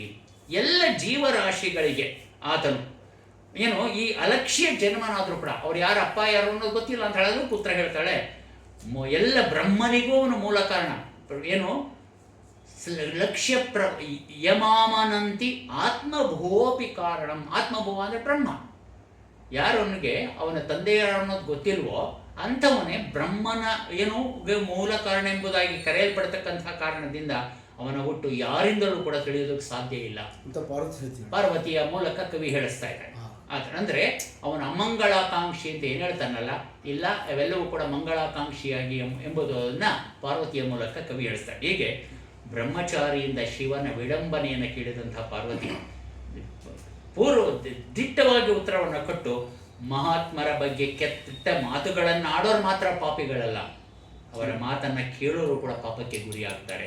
ಹೇಳ್ತಾಳೆ, ನ ಕೇವಲಂ ಯೋ ಮಹತೋಪಭಾಷತೆ ಶೃಣೋತಿ ತಸ್ಮಾದಪಿ ಸ ಪಾಪ. ಅಂದ್ರೆ ನೀನು ಅಂತಹ ಮಹಾತ್ಮನಾಗಿರ್ತಕ್ಕಂತಹ ಶಿವನ ಬಗ್ಗೆ ನೀನು ನಿಂದನೆ ಮಾಡ್ತಾ ಇದೆಯಲ್ಲ, ನೀನು ಮಾತ್ರ ಪಾಪಿಯಾಗೋದಿಲ್ಲ, ಕೇಳ್ತಕ್ಕಂಥ ನಾವು ಕೂಡ ಪಾಪಿಗಳಾಗ್ತೀವಿ ಅದಂತ ಹೇಳಿ ಅಲ್ಲಿಂದ ಹೊರಡೋದಕ್ಕೆ ಸಿದ್ಧ ಅಂತಾಳೆ. ಇಲ್ಲಿಂದ ಹೊರಡೋದಕ್ಕೆ ಹೇಳು ಅಂತಾಳೆ. ಅಂದ್ರೆ ಶಿವನ ನಿಂದನೆ ಮಾಡಿದವ್ರು ಕೋಪ ಬಂದಿರ್ತಾರೆ, ಅವಳು ಹೇಳೋದಕ್ಕೆ ತಯಾರಿಲ್ಲ. ಸಖಿಗೆ ಹೇಳ್ತಾಳೆ, ಅವನನ್ನು ಹೋಗೋನು, ಅವನಿಗೆ ಯಾಕೆ, ನಾನೇ ಹೊರಡ್ತೀನಿ ಅಂದ್ಬಿಟ್ಟು ಹೊರಡೋದಕ್ಕೆ ಏನು ಮಾಡ್ತಾಳೆ ಅಂದರೆ, ಅವಳು ಒಂದು ಕಾಲನ್ನ ಮೇಲೆ ಕೆತ್ತಾಳೆ ಮುಂದೆ ಇಡೋದಕ್ಕೆ. ಶಿವ ಏನು ಮಾಡ್ತಾನೆ, ತನ್ನ ನೈಜ ರೂಪವನ್ನು ವ್ಯಕ್ತಪಡಿಸಿ ಪಾರ್ವತಿಯನ್ನ ಕೈಯನ್ನು ಹಿಡಿದು ಬಿಡ್ತಾನೆ. ಆಗ ನೈಜ ರೂಪವನ್ನು ವ್ಯಕ್ತಪಡಿಸಿ ಅವಳನ್ನು ನಿಲ್ಲಿಸಿ ಈಗ ಹೇಳ್ತಾನೆ, ಅದ್ಯ ಪ್ರಭೃತ್ಯವನತಾಂಗಿ ತವಾಸ್ಮಿ ದಾಸಃ ಕ್ರೀತಸ್ತಪೋಭಿರಿತಿ ವಾದಿನಿ ಚಂದ್ರಮೌಲೌ ಅನ್ಹಾಯಸ ನಿಯಮಜಂ ಕ್ಲಮಮುತ್ಸರ್ಜ ಕ್ಲೇಶ ಫಲೇನ ಹಿ ಪುನರ್ನವತಾಂ ವಿದತ್ತೆ. ಏನು ಅವನತಾಂಗಿ ಎಲೈ ಸುಂದರಿ ಹೇಳ್ತಾನೆ, ಅದ್ಯ ಪ್ರಭೃತಿ ಇಂದಿನಿಂದ ನಾನು ತಪೋಭಿಹಿ ಕ್ರೀತಃ ದಾಸಃ, ನಿನ್ನ ತಪಸ್ಸಿನಿಂದ ಕೊಳ್ಳಲ್ಪಟ್ಟ ದಾಸ ನಾನು. ತಪಸ್ಸು ಅನ್ನೋದು ದುಡ್ಡಿನಿಂದ ಒಂದು ವಸ್ತುವನ್ನು ಕೊಂಡುಕೊಳ್ಳೋದು. ನಿನ್ನ ತಪಸ್ಸಿನಿಂದ ಏನು ಕೊಂಡುಕೊಂಡಂತಹ ನಿನ್ನ ದಾಸ ನಾನು. ಶಿವ ಹೇಳ್ತಾ ಇರತಕ್ಕಂತಹ ಶಿವನ ಮೂಲಕ ಹೇಳಿಸ್ತಕ್ಕಂಥ ಇತಿವಾದಿನಿ ಚಂದ್ರಮೌಳವು. ಈ ರೀತಿಯಾಗಿ ಚಂದ್ರಮೌಳಿಯು ಹೇಳಿದ ಕೂಡಲೇ ಅನ್ಹಾಯಸ ನಿಯಮಜಂ ಕ್ಲಮಮುತ್ಸರ್ಜ, ಕೂಡಲೇ ಅನ್ಹಾಯಸ ನಿಯಮಜಂ ಕ್ಲಮಮುತ್ಸರ್ಜ, ಅವಳು ಇಷ್ಟು ದಿನಗಳ ಕಾಲ ಕಠಿಣವಾದ ತಪಸ್ಸನ್ನ ಮಾಡಿ ಉಂಟಾದ ಎಲ್ಲ ಆಯಾಸವನ್ನ ಕ್ಲಮಂ ಉತ್ಸರ್ಜ, ಎಲ್ಲ ಆಯಾಸ ಒಂದು ಕ್ಷಣದಲ್ಲಿ ಮರೆತು ಬಿಟ್ರು. ಅದಕ್ಕೆ ಕವಿ ಹೇಳ್ತಾನೆ ಕೊನೆಯದಾಗಿ, ಕ್ಲೇಶ ಫಲೇನ ಹಿ ಪುನರ್ನವತಾಮಿದತೆ, ಆಯಾಸದಿಂದ ಉಂಟಾದ ಫಲ ಮತ್ತೆ ಹೊಸತನವನ್ನು ತಂದುಕೊಡುತ್ತೆ. ಅಂದರೆ ಶ್ರಮಕ್ಕೆ ಸೂಕ್ತವಾದ ಪ್ರತಿಫಲ ದೊರೆತಾಗ ಆ ಶ್ರಮ ಮರೆತೋಗ್ಬಿಡುತ್ತೆ ಅನ್ನೋದು ಕವಿ ಅಭಿಪ್ರಾಯ. ಯಾವುದೇ ಹಂತದಲ್ಲಿ ಎಲ್ಲರಿಗೂ ಕೂಡ ಜೀವನದಲ್ಲಿ ಎಲ್ಲರೂ ಕಷ್ಟ ಬೀಳುತ್ತಾರೆ, ಯಾವುದೋ ಒಂದು ಗುರಿಯನ್ನು ಬಿಡುತ್ತೆ. ಈಗ ಗುರಿಯನ್ನು ಮುಟ್ಟಿದಾಗ ಅಪ್ಪಟ್ಟಂತಹ ಶ್ರಮ ಎಲ್ಲ ಮರೆತೋಗ್ಬಿಡುತ್ತೆ. ಅದನ್ನು ಹೇಳ್ತಾರೆ. ಪಾರ್ವತಿಗೂ ಕೂಡ ಅಂತಹ ಸ್ಥಿತಿ ಆಯಿತು. ಅಂದರೆ ಕಾಳಿದಾಸನ ಅಭಿಪ್ರಾಯದಲ್ಲಿ ಶಿವ ಭಕ್ತರ ತಪಸ್ಸಿಗೆ ಮಾತ್ರ ಒಲಿಯುವಂಥವನೇ ಹೊರತು ದೇವರ ಯಾವುದಕ್ಕೂ ಕೂಡ ಅವನು ಒಲಿಯೋದಿಲ್ಲ ಅನ್ನೋದನ್ನ ಇಲ್ಲಿ ನಮಗೆ ಸ್ಪಷ್ಟವಾಗುತ್ತೆ. ಮತ್ತೆ ಹೀಗೆ ಪಾರ್ವತಿಯ ತಪಸ್ಸಿಗೆ ಮೆಚ್ಚಿದಂತಹ ಶಿವ ಅವಳನ್ನು ಒರೆಸೋದಕ್ಕೆ ನಿರ್ಧಾರ ಮಾಡಿ ಆಕೆಯ ತಂದೆಯಾಗಿರ್ತಕ್ಕಂಥ ಹಿಮವಂತನಲ್ಲಿಗೆ ಕನ್ಯಾರ್ತಿಯಾಗಿ ಏನು ಕಳಿಸೋದಕ್ಕೆ ಅವನು ನಿರ್ಧಾರ ಮಾಡ್ತಾನೆ. ಈಗ ಯಾಚನೆ ಮಾಡಿ ಹೋಗಿ ಕನ್ಯೆ ಕೇಳಬೇಕಲ್ಲ ಸರ್, ಯಾರು ಕಳಿಸ್ತಾನೆ ಅಲ್ಲಿ ಅವ್ನು ನೋಡಿ ಅವನು ಯಾರನ್ನು ಕಳಿಸ್ಬೇಕು, ಸಪ್ತರ್ಷಿಗಳನ್ನು ಅವನು ಕಳ್ಕೊಳ್ತಾನೆ, ಜ್ಞಾಪಿಸ್ಕೊಳ್ತಾನೆ. ಸಪ್ತರ್ಷಿಗಳು ನೋಡಿ, ಅವನು ಆ ಥರ ಬೀಳಲಿಲ್ಲ. ಅವನು ಯಾಕಂದ್ರೆ ಲೋಕೇಶ್ವರ, ಅವನು ಜಗತ್ನಲ್ಲಿ ಅವನು ತಪ್ಪು ಮಾಡೋ ಹಾಗೇ ಇಲ್ಲ. ಪಾರ್ವತಿ ಅಂತವಳು ಏನೋ ಹಿಂದೆ ದಾಕ್ಷಾಣಿಯಾಗಿದ್ದವಳು ಅಂತ ದುಷ್ಟ ತಂದೆಯ ರಕ್ತ ಹರಿತಾ ಇದೆ ಅನ್ನೋ ಕಾರಣದಿಂದ ಅಗ್ನಿಗುಂಡದಲ್ಲಿ ಬಿದ್ದು ಪ್ರಾಣತ್ಯಾಗವನ್ನು ಮಾಡಿ ಪವಿತ್ರವಾಗಿರ್ತಕ್ಕಂಥ ಅಂತರಾತ್ಮ ಇರ್ತಕ್ಕಂಥ ಮಾತಾಪಿತೃಗಳ ಮಗಳ ಹುಟ್ಟಬೇಕು ಅಂತ ಜನ್ಮ ತಾಳದವಳು ಜಗನ್ಮಾತೆಯ ಮೇಲೆ, ಈ ಜಗನ್ಮಾತೆಯ ಪತಿ ಜಗದೀಶ್ವರನ ಹೇಗಿರ್ಬೇಕು ಅವನು ತಪ್ಪು ಮಾಡೋಗೆ ಇಲ್ವಲ್ಲ ಸರ್. ಅವನೇನು ಮಾಡ್ತಾನೆ ಅಂದರೆ, ಅವನು ಈಗ ಶಾಸ್ತ್ರೋಕ್ತ ರೀತಿಯಲ್ಲಿ ವಿವಾಹವಾಗೋದಕ್ಕೋಸ್ಕರ ಅಲ್ಲಿ ಹೇಳ್ಬಿಡ್ತಾನೆ, ನಿನ್ನ ತಪಸ್ಸಿನಿಂದ ಕೊಳ್ಳಲ್ಪಟ್ಟಂತಹ ದಾಸನಾನ ಆದರೆ ಎಂಬುದಾಗಿ. ಈಗ ಅವಳನ್ನು ಮದುವೆ ಮಾಡ್ಕೊಳ್ಳೋದಕ್ಕೋಸ್ಕರ ತನ್ನ ಪರವಾಗಿ ಕನ್ಯಾರ್ತಿಯಾಗಿ ಅಥವಾ ಕನ್ಯೆಯನ್ನು ಯಾಚನೆ ಮಾಡೋದಕ್ಕೋಸ್ಕರ ಸಪ್ತರ್ಷಿಗಳನ್ನು ಅವನು ಜ್ಞಾಪಿಸ್ಕೊಳ್ತಾನೆ. ಋಷೀನ್ ಜ್ಯೋತಿರ್ಮಯಾನ್ ಸಪ್ತ ಸಸ್ಮಾರ ಸ್ಮರಶಾಸನ ಅಂದರೆ ಕೂಡಲೇ ಸಪ್ತರ್ಷಿಗಳು ಅರುಂಧತಿ ಸಮೇತವಾಗಿ ಸಪ್ತರ್ಷಿಗಳು ಅಲ್ಲಿ ಬರ್ತಾರೆ. ಪರಮೇಶ್ವರವನ್ನ ಬಹಳ ಪ್ರೀತಿಯಿಂದ ಕಾಣ್ತಾನೆ.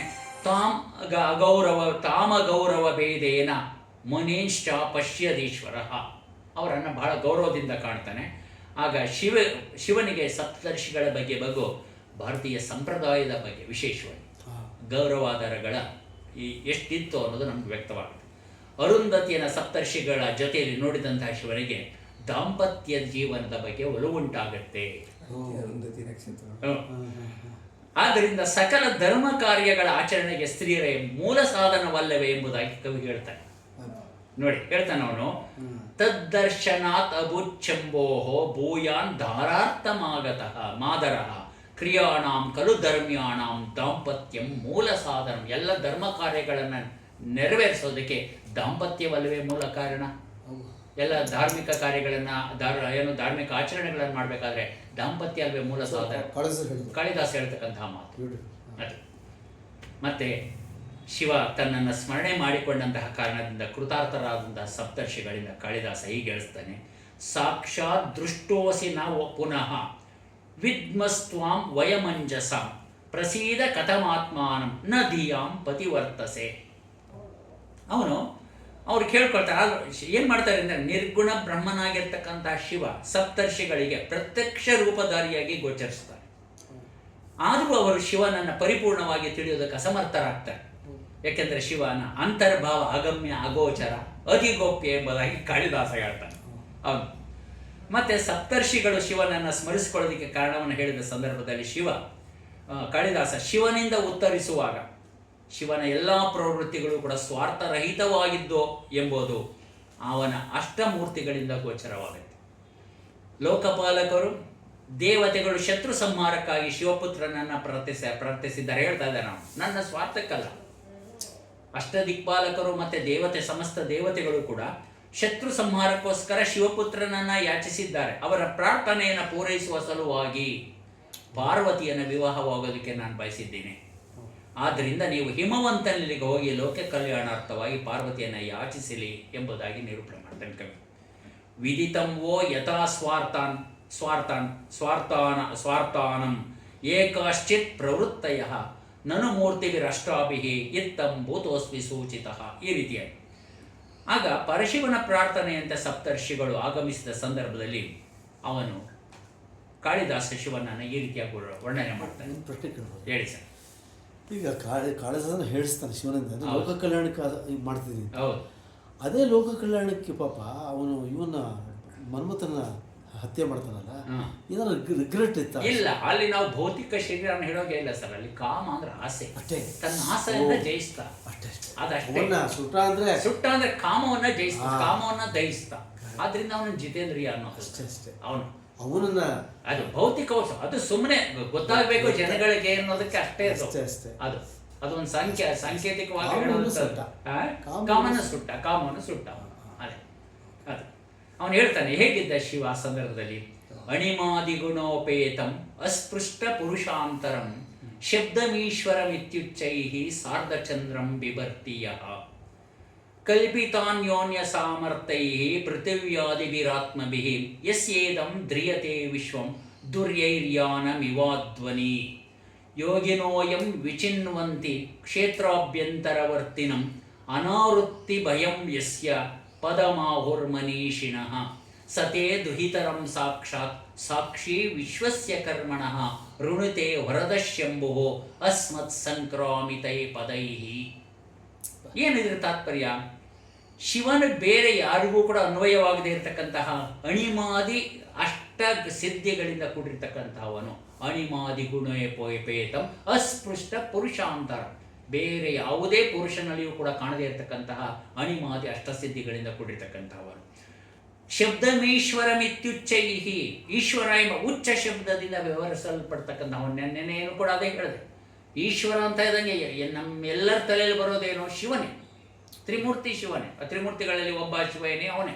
ಬ್ರಹ್ಮ ವಿಷ್ಣುಗಳು ನಮ್ಮ ತಲೆಗೆ ಬರೋದಿಲ್ಲ. ಈಶ್ವರ ಎಂಬ ಉಚ್ಚ ಶಬ್ದದಿಂದ ವ್ಯವಹರಿಸಲ್ಪಡ್ತಾ ಇರ್ತಕ್ಕಂಥವನು. ಸಾರ್ಧಚಂದ್ರಂ ಬಿಭರ್ತಿಯ, ಅರ್ಧಚಂದ್ರನನ್ನು ತನ್ನ ಶಿರಸ್ಸಿನಲ್ಲಿ ಧರಿಸಿರ್ತಕ್ಕಂಥವರು. ಮತ್ತೆ ಅಲ್ಲಿ ತಾನು ಸೃಷ್ಟಿಸಿದ ಜಗತ್ತನ್ನು ತಾನೇ ಹೊತ್ತು ಮಂತ್ರಾರೂಢನಾಗಿ ನಡೆಸ್ತಾ ಇದ್ದಾನೆ. ಪರಸ್ಪರ ಸಾಮರ್ಥ್ಯವನ್ನು ಪಡೆದ ಪೃಥ್ವಿಯೇ ಮೊದಲಾಗಿರ್ತಕ್ಕಂಥ 8 ರೂಪಗಳಿಂದ ಜಗತ್ತನ್ನು ಅವನು ನಿಯಂತ್ರಣ ಮಾಡ್ತಾ ಇದ್ದಾನೆ. ನಾನು ನಿನ್ನೆ ದಿವಸ ಹೇಳಿದೆ ಸರ್, ಯಾ ಸೃಷ್ಟು ಸೃಷ್ಟಿರಾಧ್ಯ ವಹತಿ ವಿಧಿಹುತಂ ಯಾ ವೀರ್ಯಾಚ ಹೋತ್ರಿ ಏದ್ವೇ ಕಾಲಂ ವಿದತ್ತಃ ಶ್ರುತಿ ವಿಷಯ ಗುಣ ಯಾಸ್ಥಿತ ವ್ಯಾಪ್ಯ ವಿಶ್ವಂ ಯಾಂ ಆಹುಹೋ ಸರ್ವಬೀಜ ಪ್ರಕೃತಿ ರೀತಿ ಯಯಾ ಪ್ರಾಣಿನಃ ಪ್ರಾಣವಂತಹ ಪ್ರತ್ಯಕ್ಷಾಭಿಃ ಪ್ರಪನ್ನಾಭಿಃ ತನುಭಿಃ ಅಷ್ಟಾಭಿಃ ವಸ್ತಾಭಿಃ ಅವತು ಈಶಃ. ಪರಶಿವನ 8 ರೂಪಗಳು. ಅಭಿಜ್ಞಾನ ಶಾಕುಂತಲ ಮಂಗಲ ಶ್ಲೋಕ. ಹೌದು, ಅದು ಪಂಚಮಹಾಭೂತಗಳು. ಮತ್ತು ಏದ್ವೇ ಕಾಲಂ ಇದತ್ತಃ, ಹಗಲು ರಾತ್ರಿಗಳೆಂಬ ವಿಭಜನೆಗೆ ಕಾರಣಕರ್ತರಾದವರು ಅಂದರೆ ಸೂರ್ಯಚಂದ್ರರು. ಹೋತ್ರಿ ಅಂದರೆ ಯಜ್ಞದೀಕ್ಷನಾಗಿರ್ತಕ್ಕಂಥ ಯಜಮಾನ ಅಂದರೆ ಜೀವಾತ್ಮ ಅನ್ನೋದನ್ನು ಹೇಳಿದ್ನಲ್ಲ ಸರ್ ನಾನು. ಅದು ಈಗ 8 ಪರಶಿವನ ಪ್ರತ್ಯಕ್ಷವಾದ ರೂಪಗಳು. ವೀರಶೈವ ಸಿದ್ಧಾಂತದಲ್ಲಿಯೂ ಸರ್ ನಾವು ಏನು ಜೀವಾತ್ಮ ಇದಾನಲ್ಲ, ಜೀವ, ಅವನು ಕೂಡ ಶಿವನ ಅಂಶವೇ. ಆದರೆ ಅವನಿಗೆ ಅನಾದಿಯಾಗಿರ್ತಕ್ಕಂತಹ ಮಲತ್ರಯಗಳಿಂದ ಅವನು ಆವೃತನಾಗಿರುವ ಕಾರಣದಿಂದ ನಾನು ಶಿವ ಬೇರೆ ನಾನು ಬೇರೆ ಎಂಬುದಾಗಿ ತಿಳ್ಕೊಂಡಿರ್ತಾನೆ. ಅವನಿಗೆ ಮೊದಲಿಗೆ ಏನಾಗಿರುತ್ತೆ ಅಂದರೆ ದ್ವೈತ ಭಾವನೆ, ಶಿವ ಬೇರೆ ನಾನು ಬೇರೆ ಅಂತ. ಆದರೆ ಯಾವಾಗ ಅವನು ದೀಕ್ಷೆ ಆದಮೇಲೆ ಯಾವಾಗ ಇಷ್ಟಲಿಂಗ ಏನು ಶಿವ ಪೂಜೆ ಮಾಡೋದು, ಶಿವ ಧ್ಯಾನ ಇತ್ಯಾದಿಯಾಗಿ ಅವನು ಅಧ್ಯಾತ್ಮ ಸಾಧನೆಯಲ್ಲಿ ಪ್ರಗತಿ ಹೊಂದ್ತಾ ಇದ್ದ ಹಾಗೆ ಅವನಿಗೇನಾಗುತ್ತೆ ಅಂದರೆ ಗ್ರ್ಯಾಜುಯಲ್ ಆಗಿ ಅವನಿಗೇನಾಗುತ್ತೆ ಅಂದರೆ ಅವನಿಗೆ ಗೊತ್ತಾಗುತ್ತೆ, ಇಲ್ಲ ನಾನು ಶಿವ ಅಂಶ ಅನ್ನೋ ಜಾಗೃತಿ ಉಂಟಾಗುತ್ತೆ ಅವನಿಗೆ. ಯಾಕೆಂದರೆ ಆ ಮಲಗಳು ನಾಶವಾಗಿರ್ತವೆ ದೀಕ್ಷೆಯ ಕಾರಣದಿಂದ. ಆಗ ಶಿವನಲ್ಲಿ ಸರ್ವಜ್ಞತ್ವ ಸರ್ವಕರ್ತೃತ್ವಾದಿ ಗುಣಗಳಿರ್ತವೆ. ಇವನಲ್ಲಿ ಕಿಂಚಿಜ್ಞತ್ವಾದಿ ಗುಣಗಳು ಇವನಲ್ಲಿರ್ತವೆ. ಆಗ ಗ್ರ್ಯಾಜುಯಲ್ ಏನಾಗಿರ್ತವೆ ಅಂದರೆ ಶಕ್ತಿಯ ಸಂಕೋಚ ಮತ್ತು ವಿಕಾಸದ ಪರಿಣಾಮ. ಯಾವುದು ಶಕ್ತಿ ಸಂಕೋಚವಾದಾಗ ಏನಾಗುತ್ತೆ ಅಂದರೆ ಇವನು ಕಿಂಚಿಜ್ಞನಾಗ್ತಾನೆ, ಜೀವಾತ್ಮ ಆಗ್ತಾನೆ. ವಿಕಾಸವಾದಾಗ ಪರಮಾತ್ಮನಾಗ್ತಾನೆ. ಸರ್ವಜ್ಞತ್ವ ಇತ್ಯಾದಿ ಗುಣಗಳು ಶಿವ ಅಂಶನೇ ಅನ್ನೋದನ್ನು. ಅಲ್ಲಿ ಹೋತ್ರಿ ಅಂದರೆ ಅವನು ಜೀವಾತ್ಮ. ಈ 8 ರೂಪಗಳು ಅದನ್ನು ಹೇಳ್ತಾ ಇದ್ದಾನೆ ಇಲ್ಲಿ. ಏನು ಪೃಥ್ವಿಯೇ ಮೊದಲಾಗಿರ್ತಕ್ಕಂಥ 8 ರೂಪಗಳಿಂದ ಜಗತ್ತನ್ನು ನಿಯಂತ್ರಣ ಮಾಡ್ತಾ ಇದ್ದಾನೆ. ಅವನ ಶಿವನ ಚಿನ್ಮಯ ರೂಪವನ್ನು ಯೋಗಿಗಳು ಸದಾ ತಮ್ಮ ಹೃದಯದಲ್ಲಿ ಅರಸ್ತಾರೆ. ಶಿವನ ಪರಂಧಾಮ ಜನನ ಮರಣಗಳೆಂಬತಕ್ಕಂಥ ಸಂಸಾರ ಚಕ್ರದಿಂದ ದೂರವಾಗಿರ್ತಕ್ಕಂತಹದ್ದು. ಈತ ಜಗತ್ತಿನ ಎಲ್ಲ ಕರ್ಮಗಳಿಗೆ ಸಾಕ್ಷಿ, ಸಕಲರಿಗೂ ಕೂಡ ವರಗಳನ್ನು ಅನುಗ್ರಹಿಸ್ತಕ್ಕಂಥವನು ಇತ್ಯಾದಿಯಾಗಿ ಶಿವನನ್ನು ವರ್ಣನೆ ಮಾಡ್ತಾರೆ. ಈ ಸಪ್ತರ್ಷಿಗಳ ವಿವಾಹ ದೌತ್ಯ ಯಶಸ್ವಿಯಾಗಿ ಅವರು ಶಿವನಲ್ಲಿಗೆ ಬಂದು ಕಾರ್ಯಸಿದ್ಧಿಯಾದುದನ್ನು ತಿಳಿಸ್ಕೊಳ್ತಾರೆ. ಅಲ್ಲಿ ಆಕಾಶದೆಡೆಗೆ ಅವ್ರಿಗೂ ತಿಳಿಸಿ ಅವರು ಆಕಾಶದ ಕಡೆ ಪ್ರಯಾಣ ಬೆಳೆಸ್ತಾರೆ. ಆ ಸಂದರ್ಭದಲ್ಲಿ ಕಾಳಿದಾಸನು ಶಿವನನ್ನು ಈ ರೀತಿಯಾಗಿ ಹೇಳ್ತಾನೆ. ಪಶುಪತಿರಪಿ ತಾನ್ಯಹಾನಿ ಕೃಚ್ರಾತ್ ಆಗಮ ಯದ್ ಅದ್ರಿಸುತ ಸಮಾಗಮೋತ್ಯ ಕಮ ಅಪರಮ ಅವಶಂ ವಿಪ್ರಕುರ್ಯುಹೋ ವಿಭುಂ ಅಪಿ ತಂ ಯದಮೇ ಸ್ಪೃಶಂತ ಭಾವಾಹ. ಅಂದರೆ ಪಾರ್ವತಿಯ ಸಮಾಗಮದಲ್ಲಿ ಉತ್ಸುಕನಾಗಿರ್ತಕ್ಕಂಥ ಪಶುಪತಿ ಆ ದಿನಗಳನ್ನು ಬಹಳ ಪ್ರಯಾಸದಿಂದಲೇ ಕಳೆದ. ಅಂದರೆ ಕವಿ ವರ್ಣನೆ ಮಾಡಬೇಕಾದ್ರೆ ಶಿವನನ್ನು ಸಾಮಾನ್ಯ ಮಾನವರ ರೀತಿಯಲ್ಲಿ ವರ್ಣನೆ ಮಾಡುತ್ತೆ. ಅಲ್ಲಿ ಜಿತೇಂದ್ರಿಯನು ವಿಶ್ವಕರ್ತನೂ ಆಗಿರ್ತಕ್ಕಂಥ ಶಿವ ಅಂತಹ ಭಾವನೆಯಲ್ಲಿ ಉತ್ಸುಕನಾದುದನ್ನು ನೆಂದರೆ ಇನ್ನು ಸಾಮಾನ್ಯ ಜನಗಳು ಇಂದ್ರಿಯ ವಿಕಾರಕ್ಕೊಳಗಾಗೋದ್ರಲ್ಲಿ ಆಶ್ಚರ್ಯ ಏನು ಬಂತು ಎಂಬುದಕ್ಕೆ ಕಾಳಿದಾಸನೇ ಆಶ್ಚರ್ಯವನ್ನು ವ್ಯಕ್ತಪಡಿಸ್ತಾರೆ. ಅಲ್ಲಿ ಇದೇ ಮಹಾಕಾವ್ಯದಲ್ಲಿ 7ನೇ ಸರ್ಗದಲ್ಲಿ ನಿರೂಪಿಸಿರುವಂತೆ ಶಿವಪಾರ್ವತಿಯರ ವಿವಾಹ ಶುಭ ಮುಹೂರ್ತದಲ್ಲಿ ನಿಗದಿಯಾಗುತ್ತೆ. ವಿವಾಹದ ನಿಮಿತ್ತವಾಗಿ ವಧುವರರು ಸಂದರ್ಭೋಚಿತವಾಗಿ ಅಲಂಕಾರ ಮಾಡಿಕೊಂಡಿರ್ತಾರೆ. ಮೊದಲಿಗೆ ಪಾರ್ವತಿ ಅಲಂಕಾರವನ್ನು ವರ್ಣಿಸಿದ ನಂತರ ಕಾಳಿದಾಸ ಶಿವನ ಅಲಂಕಾರವನ್ನು ವರ್ಣನೆ ಮಾಡ್ತಾರೆ. ಈ ವರ್ಣನೆ ಹಿಂದೆ 5ನೇ ಸರ್ಗದಲ್ಲಿ ಶಿವ ವಿಡಂಬನೆಯ ಸಂದರ್ಭದಲ್ಲಿ ಬ್ರಹ್ಮಚಾರಿ ಹೇಳ್ತಕ್ಕಂತಹ ಅಮಂಗಲಾಭ್ಯಾಸ ರತಿಂ, ಶಿವನು ಅಮಂಗಲಾಭ್ಯಾಸಿ ಎಂಬ ಮಾತನ್ನು ಸ್ಮರಣೆಗೆ ತರುತ್ತೆ. ಕಾಳಿದಾಸನ ವರ್ಣನೆ ಮಾಡಿರ್ತಕ್ಕಂಥ ಮಧುಮಗನಾಗಿರ್ತಕ್ಕಂಥ ಶಿವ ಯಾವ ರೀತಿಯಾಗಿದ್ದಾನೆ? ಶಂಕಾಂತರದ್ಯೋತಿ ವಿಲೋಚನಂ ಯತ್ ನಿವಿಷ್ಟಾಮಲ ಪಿಂಗತಾರಂ ಸಾನ್ನಿಧ್ಯ ಪಕ್ಷೇ ಹರಿತಾಲಮಯ್ಯಾಹ ತದೇವ ಜಾತಂ ತಿಲಕಕ್ರಿಯಾಯಾಹ ಯಥಾ ಪ್ರದೇಶಂ ಭುಜಗೇಶ್ವರಾಣಂ ಕರ್ಷ್ಯತಾಂ ಆಭರಣಾಂತರತ್ವಂ ಶರೀರ ಮಾತ್ರಂ ವಿಕೃತಿಂ ಪ್ರಪೇದೆ ತಥೈವ ತಸ್ತುಃ ಫಣರತ್ನಶೋಭ ದಿವಾಪಿ ನಿಷ್ಠೂತ ಮರೀಚಿಭಾಸ ಬಾಲ್ಯಾತ್ ಅನಾವಿಷ್ಕೃತ ಲಾಂಛನೇನ ಛಿದ್ರೇಣ ನಿತ್ಯಂ ಪ್ರತಿಭಿನ್ನ ಮೌಲೇಃ ಚೂಡಾಮಣೇಃ ಕಿಂ ಗ್ರಹಣಂ ಹರಸ್ಯ.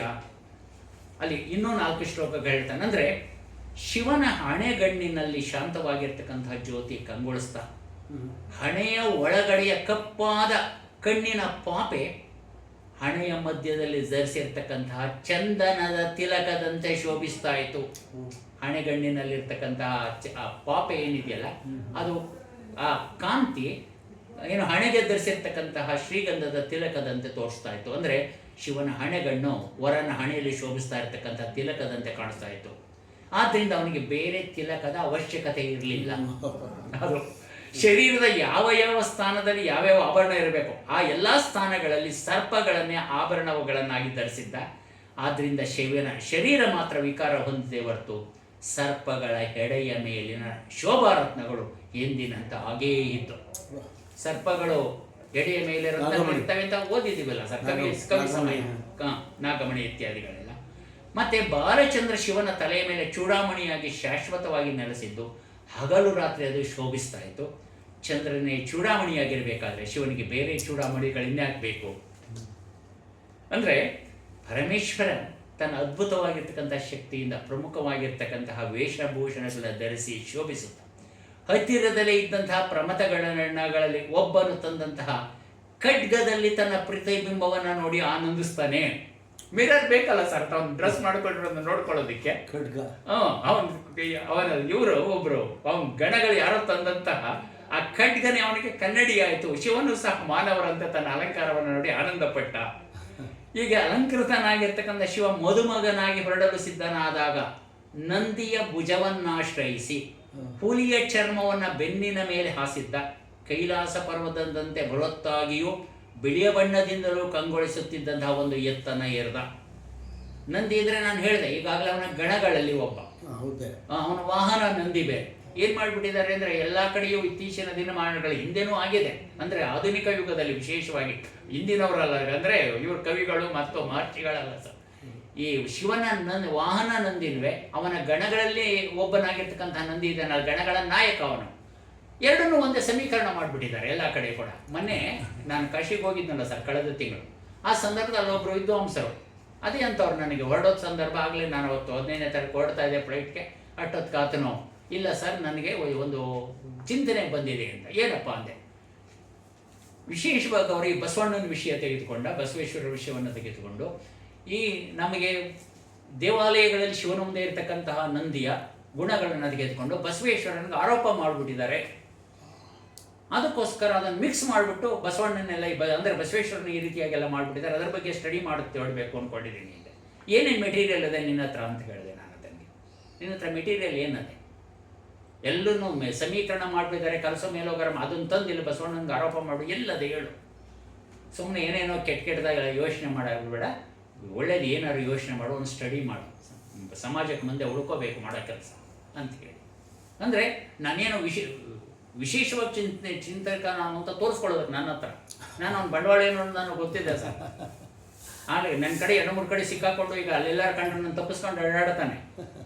ಅದು ರೆಡ್ ಹ್ಯಾಂಡಾಗಿ ಹಿಡಿದು ಅಂತ ರೆಡ್ ಹ್ಯಾಂಡ್ ಏನು ತಾನು ವ್ಯಕ್ತಪಡಿಸ್ತಕ್ಕಂಥ ಅಭಿಪ್ರಾಯಗಳ ವಿಷಯದಲ್ಲಿ ಹಿಡಿದೆ ಅವನು. ಈ ನಂದಿ ಭೃಂಗಿ ನಾರದ ತುಂಬರು ಇಲ್ಲ, ನಂದಿ ಭೃಂಗಿ ಋಷಭ ಸ್ಕಂದ ವೀರಭದ್ರ ಇವರೆಲ್ಲರೂ ಶಿವನ ಗಣಗಳೇ ಸರ್. ಸರಿನಾ? ಶಿವನ ಗಣಗಳವರಲ್ಲಿ. ಅಲ್ಲಿ ನಂದೀಶ್ವರನೂ ಅವನು ಬೇರೆ, ಅವನು ವಾಹನ ನಂದಿ ಬೇರೆ. ಇವೆರಡನ್ನೂ ಕೂಡ ಹೆಸರಿನ ಸಾಮ್ಯತೆಯಿಂದ ಒಂದೇ ಮಾಡಿಬಿಟ್ಟಿದ್ದಾರೆ. ಆ ರೀತಿಯಾಗಿ ಮಿಸ್ಇಂಟರ್ಪ್ರಿಟ್ ಮಾಡೋರ ಸಂಖ್ಯೆನೇ ಜಾಸ್ತಿ. ನೋಡಿ, ಆ ಮನುಷ್ಯನ ಹಿಡಿದದ್ದು ಅಲ್ಲೇ ಒಂದು ಸಂದರ್ಭದಲ್ಲಿ ವೀರಶೈವದ ಪಂಚಸೂತ್ರಗಳ ಬಗ್ಗೆ ಹೇಳ್ತಾ ಇಲ್ಲಿ ಗೋತ್ರಗಳ ಬಗ್ಗೆ ವೀರ, ನಂದಿ, ಭೃಂಗಿ, ಋಷಭ, ಸ್ಕಂದ ಇದೆಯಲ್ಲ. ನಂದಿ ಅನ್ನೋದು ಅವನು ಹೇಳ್ತಾ ಇದ್ದಾನೆ ಶಿವನ ವಾಹನವಾಗಿರ್ತಕ್ಕಂತಹ ನಂದಿ ಇದೆಯಲ್ಲ, ಅವನು ನಂದಿಯಲ್ಲಿ ಅವನು ಗೋತ್ರ ಪುರುಷ, ಗಣ ಅಂತ ಗಣನೇ ಗೋತ್ರ ಪುರುಷ, ಗೋತ್ರ ಪುರುಷ ಅವನು ಅಲ್ಲ. ನಂದಿ ಅಂದ್ರೆ ಅವನೇ ಸರ್, ಅದು ಅವರೇ ಗೋತ್ರ ಪುರುಷರು ಅವರೇ ಸರ್. ವೀರ, ನಂದಿ, ಭೃಂಗಿ, ಋಷಭ, ಸ್ಕಂದ ಇದೆಲ್ಲ ವೀರಶೈವದ ಪಂಚ ಗೋತ್ರ ಪುರುಷರು ಅವರೇನೆ. ಅದಕ್ಕೆ ಹೇಳಿದೆ ನಾನು, ನೀವು ಅವನು ಶಿವನ ವಾಹನವಾಗಿರ್ತಕ್ಕಂಥ ನಂದಿಯಿಂದಲ್ಲ ನೀವು ಆ ಗೋತ್ರ ಪುರುಷರು ಇದ್ದೀವಲ್ಲ, ನೀವು ನಂದಿ ಗೋತ್ರದವರು ಅಂದ್ರೆ ಏನಾಯ್ತು? ಅಲ್ಲಿಗೆ ನಿಮ್ಮ ಸಂತಾನ ಎಲ್ಲಿಂದ ಬಂತು? ಮೂಲ ಶಿವನ ಅಂದ್ರೆ ಪ್ರಾಣಿಯಿಂದ ಬಂತು, ಮನುಷ್ಯನಿಂದಲ್ಲ. ಅರ್ಥ ಮಾಡ್ಕೋ ನೀನು. ಒಂದು ಆನ್ಲೈನ್ ಇದ್ರ ಸರ್ ಲೆಕ್ಚರ್ ಅಲ್ಲಿ ಜಾಡಿಸಿದೆ ಅವನಿಗೆ. ಎಷ್ಟು ಜನ 400 ಜನ ಜಾಯ್ನ್ ಆಗಿದ್ದಾರೆ ಸರ್ ಆನ್ಲೈನ್. ಅವನದು ಉಪನ್ಯಾಸ ಜಾಡಿಸಿದೆ ಸರಿಯಾಗಿ. ಬಹಳ ಎಚ್ಚರ ವಹಿಸ್ಬೇಕು, ಓದ್ಕೊಂಡು ಬರಬೇಕು ಸರಿಯಾಗಿ. ನಮ್ಗೆ ತಿಳಿದದ್ದೇನು ಹೇಳೋದಲ್ಲ, ಸಾಮಾನ್ಯ ಜನಗಳನ್ನ ತಪ್ಪುದಾರಿಗಳು ಬಿಡ್ತೀವಿ ನಾವು. ಅಂದ್ರೆ ಸುಮ್ಮನೆ ನಿಮಗೆ ಸಾಂದರ್ಭಿಕವಾಗಿ ಹೇಳ್ತಂದ್ರೆ ಅಂದರೆ ಆ ನಂದಿ ಬೇರೆ, ನಂದೀಶ್ವರ ಬೇರೆ, ಅವನ ಗಣ. ಇಲ್ಲಿ ಇದು ನಂದಿ ವಾಹನ. ಅವನು ಹೇಳಿ ಆ ಎತ್ತನ್ನು ಹೇರಿ ಅವನೇನು ಮಾಡ್ತಾನೆ ಅಂದರೆ ಅನುಕೂಲ ಮಾಡಿಕೊಡ್ತಕ್ಕಂಥ ಸಲುವಾಗಿ ಎತ್ತು ಭಕ್ತಿಯಿಂದ ತನ್ನ ಆಕಾರವನ್ನು ಸಂಕ್ಷಿಪ್ತಗೊಳಿಸ್ಕೊಳ್ತು. ಬೃಹತ್ತಾಗಿರ್ತಕ್ಕಂತಹ ಎತ್ತು ಶಿವ ಹತ್ತಬೇಕಲ್ಲ, ಹಾಗೆ ಏನು ಮಾಡ್ತಾ ತಾನು ಕುಬ್ಜ ಮಾಡಿಕೊಳ್ತು ತನ್ನ ಶರೀರವನ್ನು, ತನ್ನ ಒಡೆಯ ತನ್ನ ಮೇಲೆ ಹತ್ತೋದಕ್ಕೆ ಅಂತ ಹೇಳಿ. ಹೀಗೆ ಕೈಲಾಸ ಪರ್ವದಿಂದ ಹೊರಡ್ತಾ ಇದ್ದ ಹಾಗೆ ಅವನು ಶಿವನ ಪ್ರಮಥಗಣಗಳು ವಿಮಾನಗಳಲ್ಲಿ ಕುಳಿತು ಮಂಗಳವಾದ್ಯಗಳನ್ನು ಮೊಳಗಿಸ್ತಾ, ಎಲೈ ದೇವತೆಗಳ ಶಿವನು ಮದುಮಗನಾಗಿ ಹೊರಟಿದ್ದಾನೆ, ನೀವು ಅವನನ್ನು ಗೌರವಿಸಬೇಕಾದ ಸಂದರ್ಭ ಒದಗಿ ಬಂದದೆ, ಆದ್ದರಿಂದ ಮಂಗಳ ಕಾರ್ಯದಲ್ಲಿ ಪಾಲ್ಗೊಳ್ಳಿ ಎಂಬುದಾಗಿ ಶಿವನ ಗಣಗಳು ಕೂಗಿ ಕರೀತಾರೆ. ವಿಮಾನ ಶೃಂಗಾಣಿ ಅವಗಾಹಮಾನ ಶಸಂಸ ದೇವಾವ ಸರಂ ಸುರೇಭ್ಯ. ಆ ಧ್ವನಿ ಕೇಳ್ತಾ ಇದ್ದ ಹಾಗೆ ದೇವಾನುದೇವತೆಗಳು ಸಂಭ್ರಮದಿಂದ ಬಂದು ಶಿವನಿಗೆ ಯಾವ ರೀತಿಯಾಗಿ ತಮ್ಮ ತಮ್ಮ ಸೇವೆಯನ್ನು ಸಲ್ಲಿಸಿದ್ರು ಅನ್ನೋದನ್ನು ಕಾಳಿದಾಸ ಹೇಳ್ತಾನೆ. ಉಪಾದದೆ ತಸ್ಯ ಸಹಸ್ರತ್ವಷ್ಟ್ರ ನವಂ ನಿರ್ಮಿತ ಮಾತಪತ್ರಂ ತದ್ದುಕೂಲಾತ್ ಅವಿದೂರ ಮೌಲಿಹಿ ಬಬೌ ವಹನ್ ಗಾಂಗಮಿವ ಪ್ರವಾಹಂ. ತ್ವಷ್ಟ್ರ ದೇವಶಿಲ್ಪಿಯಾಗಿರ್ತಕ್ಕಂಥ ತ್ವಷ್ಟ್ರು ಏನು ಮಾಡ್ತಾನೆ ಅಂದರೆ ನವಂ ನಿರ್ಮಿತಂ ಆತಪತ್ರಂ, ಹೊಸದಾಗಿರ್ತ ಆತಪತ್ರ ಅಂದ್ರೆ ಕೊಡೆ. ಆತಪಾತ್ರಾಯತೆ ಇತಿ, ಯಾವುದು ಬೆಸಲಿಂದ ರಕ್ಷಣೆ ಕೊಡ್ತಲ್ಲ ಅದು ಕೊಡೆಯನ್ನು, ಏನು ಹೊಸದಾಗಿರ್ತಕ್ಕಂಥ ಕೊಡೆಯನ್ನು ಉಪಾದದೆ ತಸ್ಯ ಸಹಸ್ರ ತ್ವಷ್ಟ್ರ, ಶಿವನ ತಲೆಯ ಮೇಲೆ ಹಿಡಿಕೊಳ್ತಾನೆ. ಸತ್ತದ್ದುಕೂಲಾತ್ ಅವಿದೂರ ಮೌಲಿ, ಹೀಗೆ ಕೊಡೆಯನ್ನು ಹಿಡಿದಾಗ ಶ್ವೇತ ಛತ್ರದ ರೇಷ್ಮೆಯ ವಸ್ತ್ರ ಗಂಗೆಯ ಪ್ರವಾಹದಂತೆ ಕಾಣ್ತಾ ಇತ್ತು. ಗಂಗೆ ಮತ್ತು ಯಮುನಾ ನದಿಗಳು ತಮ್ಮ ರೂಪವನ್ನು ತೊರೆದು ಬಿಟ್ಟು ಸ್ತ್ರೀ ರೂಪಧಾರಿಗಳಾಗಿ ಮದುಮಗನಾಗಿರ್ತಕ್ಕಂಥ ಪರಶಿವನ ಎರಡು ಬದಿಯಲ್ಲಿ ನಿಂತು ಚಾಮರ ಸೇವೆಯನ್ನು ಮಾಡ್ತಾರೆ. ಮೂರ್ತೇಚ ಗಂಗಾ ಯಮುನೇ ತದಾನಿ ಸಚಾಮರೆ ದೇವಂ ಅಸೇವಿಷಾತಾಂ. ಮತ್ತೆ ಬ್ರಹ್ಮ ಮತ್ತು ವಿಷ್ಣು ಶಿವನ ಮಹಿಮೆಯನ್ನು ವರ್ಣಿಸುತ್ತಾ ಜಯಘೋಷ ಮಾಡಿದ್ರು. ಹೀಗೆ ಇವರಿಂದ ಸ್ತುತಿಸಲ್ಪಟ್ಟಂತಹ ಹವಿಸ್ಯನಿಂದ ಅಗ್ನಿ ಜ್ವಲಿಸುವಂತೆ ಶಿವನ ಮಹಿಮೆ ವೃದ್ಧಿಸಿತ್ತು. ತಮನ್ವಗಚ್ಚತ್ ಪ್ರಥಮೋ ವಿಧಾತ ಶ್ರೀವತ್ಸ ಲಕ್ಷ್ಮ ಪುರುಷಶ್ಚ ಸಾಕ್ಷಾತ್ ಜಯೇತಿ ವಾಚ ಮಹಿಮಾನಮಸ್ಯ ಸಂವರ್ಧಯಂತವು ಭವಿಷ್ಯೇವನ್ಯಂ. ಅಂದರೆ ಬ್ರಹ್ಮ ಮತ್ತು ವಿಷ್ಣು ಇವನನ್ನು ಸ್ತುತಿ ಮಾಡ್ತಾ ಹೊರಟ್ರಲ್ಲ, ಜಯಘೋಷವನ್ನು ಮಾಡ್ತಾ. ಅದು ಇಂದ್ರ, ಅಗ್ನಿ, ಯಮ, ವರುಣ, ಕುಬೇರ ಮೊದಲಾಗಿರ್ತಕ್ಕಂತಹ ದಿಕ್ಪಾಲಕರು ತಮ್ಮ ಬಿರುದು ಬಾವಲಿಗಳನ್ನು ತೆಗೆದಿರಿಸಿ ವಿನೀತ ವೇಷಗಳನ್ನು ಧರಿಸಿಕೊಂಡು ಸಾಮಾನ್ಯ ಜನರಂತೆ ಶಿವನ ದರ್ಶನಾರ್ಥಿಯಾಗಿ ಬಂದು ನಂದಿಯಿಂದ ಅನುಮತಿಯನ್ನು ಪಡೆದು, ಯಾಕಂದ್ರೆ ಅವನು ಗಣಗಳ ನಾಯಕ, ಅವನು ಶಿವನ ಗಣಗಳ ನಾಯಕ, ಅನುಮತಿಯನ್ನು ಪಡೆದು ಕಲಿಯುತ್ತ ಶಿವನ ದರ್ಶನ ಪಡೆದು ಕೃತಾರ್ಥರಾದರು. ಅಂದರೆ ಇವರು ದೇವತೆಗಳಾದರೂ ಕೂಡ ಅವನು ಇವ್ರಿಗೆಲ್ಲರೂ ಕೂಡ ಅಧಿಪತಿ. ಅವನು ನೋಡಿ, ಅವ್ನು ಬರಬೇಕಾದ್ರೆ ಅಂದರೆ ದೊಡ್ಡವ್ರು ನೋಡೋಕೆ ಹೋಗ್ಬೇಕಾದ್ರೆ ಅನುಮತಿ ಪಡ್ಕೊಂಡು ಬರಬೇಕು ಅನ್ನೋದು ಒಂದು ಸೂಚನೆ. ತಮ್ಮ ವಿರೋಧ ಭಾವನೆಗಳನ್ನೆಲ್ಲ ತೆಗೆದಿಟ್ಟು ಬಂದು ನಂದಿ ಅನುಮತಿಯನ್ನು ಪಡೆದು ಶಿವನ ದರ್ಶನ ಪಡ್ಕೊಂಡ್ರು. ಹೇಳ್ತಾನೆ ಅವನು, ತಮ್ ಲೋಕಪಾಲಾಹ ಪುರುಹೂತ ಮುಖ್ಯಾಹ ಶ್ರೀಲಕ್ಷ್ಮಣೋತ್ಸರ್ಗ ವಿನೀತ ವೇಷ. ತಮ್ಮ ಎಲ್ಲ ರಾಜಲಾಂಛನಗಳನ್ನು ತೆರೆದು ವಿನೀತ ವೇಷಗಳನ್ನು ಧರಿಸ್ಕೊಂಡು ಬಂದರು. ದೃಷ್ಟಿ ಪ್ರದಾನೆ ಕೃತಿ ನಂದಿ ಸಂಜ್ಞಾನ್ ತದ್ದರ್ಶಿತಾ ಪ್ರಾಂಜಲಯ ಪ್ರಣಯಮೋಹ. ಅಂಜಲಿಬದ್ಧರಾಗಿ ಅವನಿಗೆ ಕೈವಿಯನ್ನು ಮುಗಿದ್ರು. ತನ್ನ ವಿವಾಹ ಮಂಗಲ ಕಾರ್ಯದಲ್ಲಿ ಪಾಲ್ಗೊಂಡಿರ್ತಕ್ಕಂಥ ದೇವತೆಗಳನ್ನು ಅವರವರ ಯೋಗ್ಯತೆಗೆ ತಕ್ಕಂತೆ ಶಿವನು ಗೌರವಿಸ್ತಾ ಎಂಬುದಾಗಿ ಕಾಳಿದಾಸ ಹೇಳ್ತಾರೆ. ಅಂದರೆ ನಮ್ಮ ಭಾರತೀಯ ಸಂಪ್ರದಾಯವನ್ನು ಎಲ್ಲೂ ಬಿಡೋದಿಲ್ಲ ಸರ್. ಹೇಳ್ತಾನೆ, ಕಂಪೇನ ಮೂರ್ಧ್ನಃ ಶತಪತ್ರ ಯೋನಿಂ, ಪಿತಾಮಹನಾದ ಬ್ರಹ್ಮನನ ಶತಪತ್ರ ಯೋನಿ ಅಂದರೆ ಬ್ರಹ್ಮ, ಕಂಪೇನ ಮೂರ್ಧ್ನಃ ಬ್ರಹ್ಮನನ್ನ ತಲೆಯಲ್ಲಾಡಿಸುತ್ತಲೂ, ವಾಚಾಹರಿಂ ವಿಷ್ಣುವನ್ನ ಮಾತುಗಳಿಂದಲೂ, ರುದ್ರಹಣಂ ಸ್ಮಿತೇನ, ರುದ್ರಹಣ ಅಂದರೆ ಇಂದ್ರನ ಸ್ಮಿತನ ನಗುವಿನಿಂದಲೂ ನಗುತ್ತಲು, ಮತ್ತೆ ಅಲೋಕ ಮಾತ್ರೇಣ ಸುರಾನ ಶೇಷ, ನುಡಿದ ಎಲ್ಲ ದೇವತೆಗಳನ್ನು ಅಲೋಕ ಮಾತ್ರೇಣ ನೋಟದಿಂದಲೂ ಕೂಡ ಸಂಭಾವಯಾಮಾಸ ಯಥಾ ಪ್ರಧಾನಂ, ಅವರವರ ಸ್ಥಾನಗಳಿಗೆ ತಕ್ಕಂತೆ ಸ್ವಾಗತಿಸಿ ಗೌರವಿಸ್ತಾ. ಹೀಗೆ ಕೈಲಾಸ ಪರ್ವತದಿಂದ ಪ್ರಯಾಣ ಬೆಳೆಸಿದಂಥ ಶಿವ ಹಿಮವಂತ ನಗರಕ್ಕೆ ಆಗಮಿಸಿ ಸಾನು ಪ್ರದೇಶದಲ್ಲಿ ಅವನು ಇಳ್ಕೊಳ್ತಾನೆ. ಆಗ ಶಿವನನ್ನು ಸ್ವಾಗತಿಸೋದಕ್ಕೆ ಹಿಮವಂತ ಬರ್ತಾ ಇದ್ದ ಹಾಗೆ ಶಿವ ತನ್ನ ಮಾವನಾಗಲಿರುವ ಏನೋ ಈ ಹಿಮವಂತನಿಗೆ ನಮಸ್ಕಾರವನ್ನು ಮಾಡ್ತಾನೆ.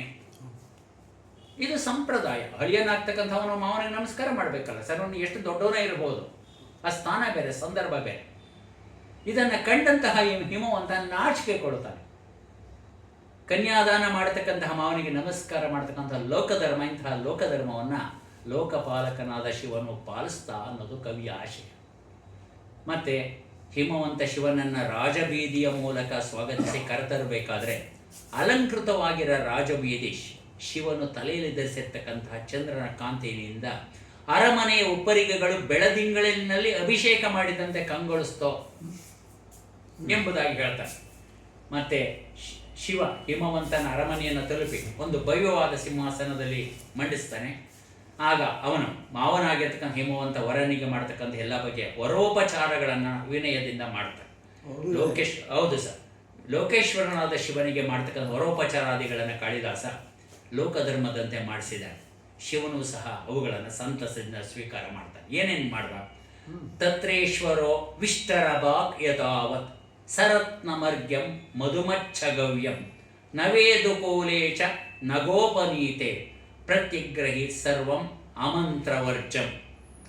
ಏನೋ ಮಧುಪರ್ಕಗಳಿಂದ ಕೂಡಿರ್ತಕ್ಕಂತಹ ಅರ್ಘ್ಯ, ಅನರ್ಘ್ಯ ರತ್ನಗಳು, ದುಕೂಲೆ ಹೊಸದಾಗಿರ್ತಕ್ಕಂಥ 2 ರೇಷ್ಮೆಯ ವಸ್ತ್ರಗಳನ್ನು ಮಂತ್ರಪೂರ್ವಕವಾಗಿ ಹಿಮವಂತ ಕೊಟ್ಟ.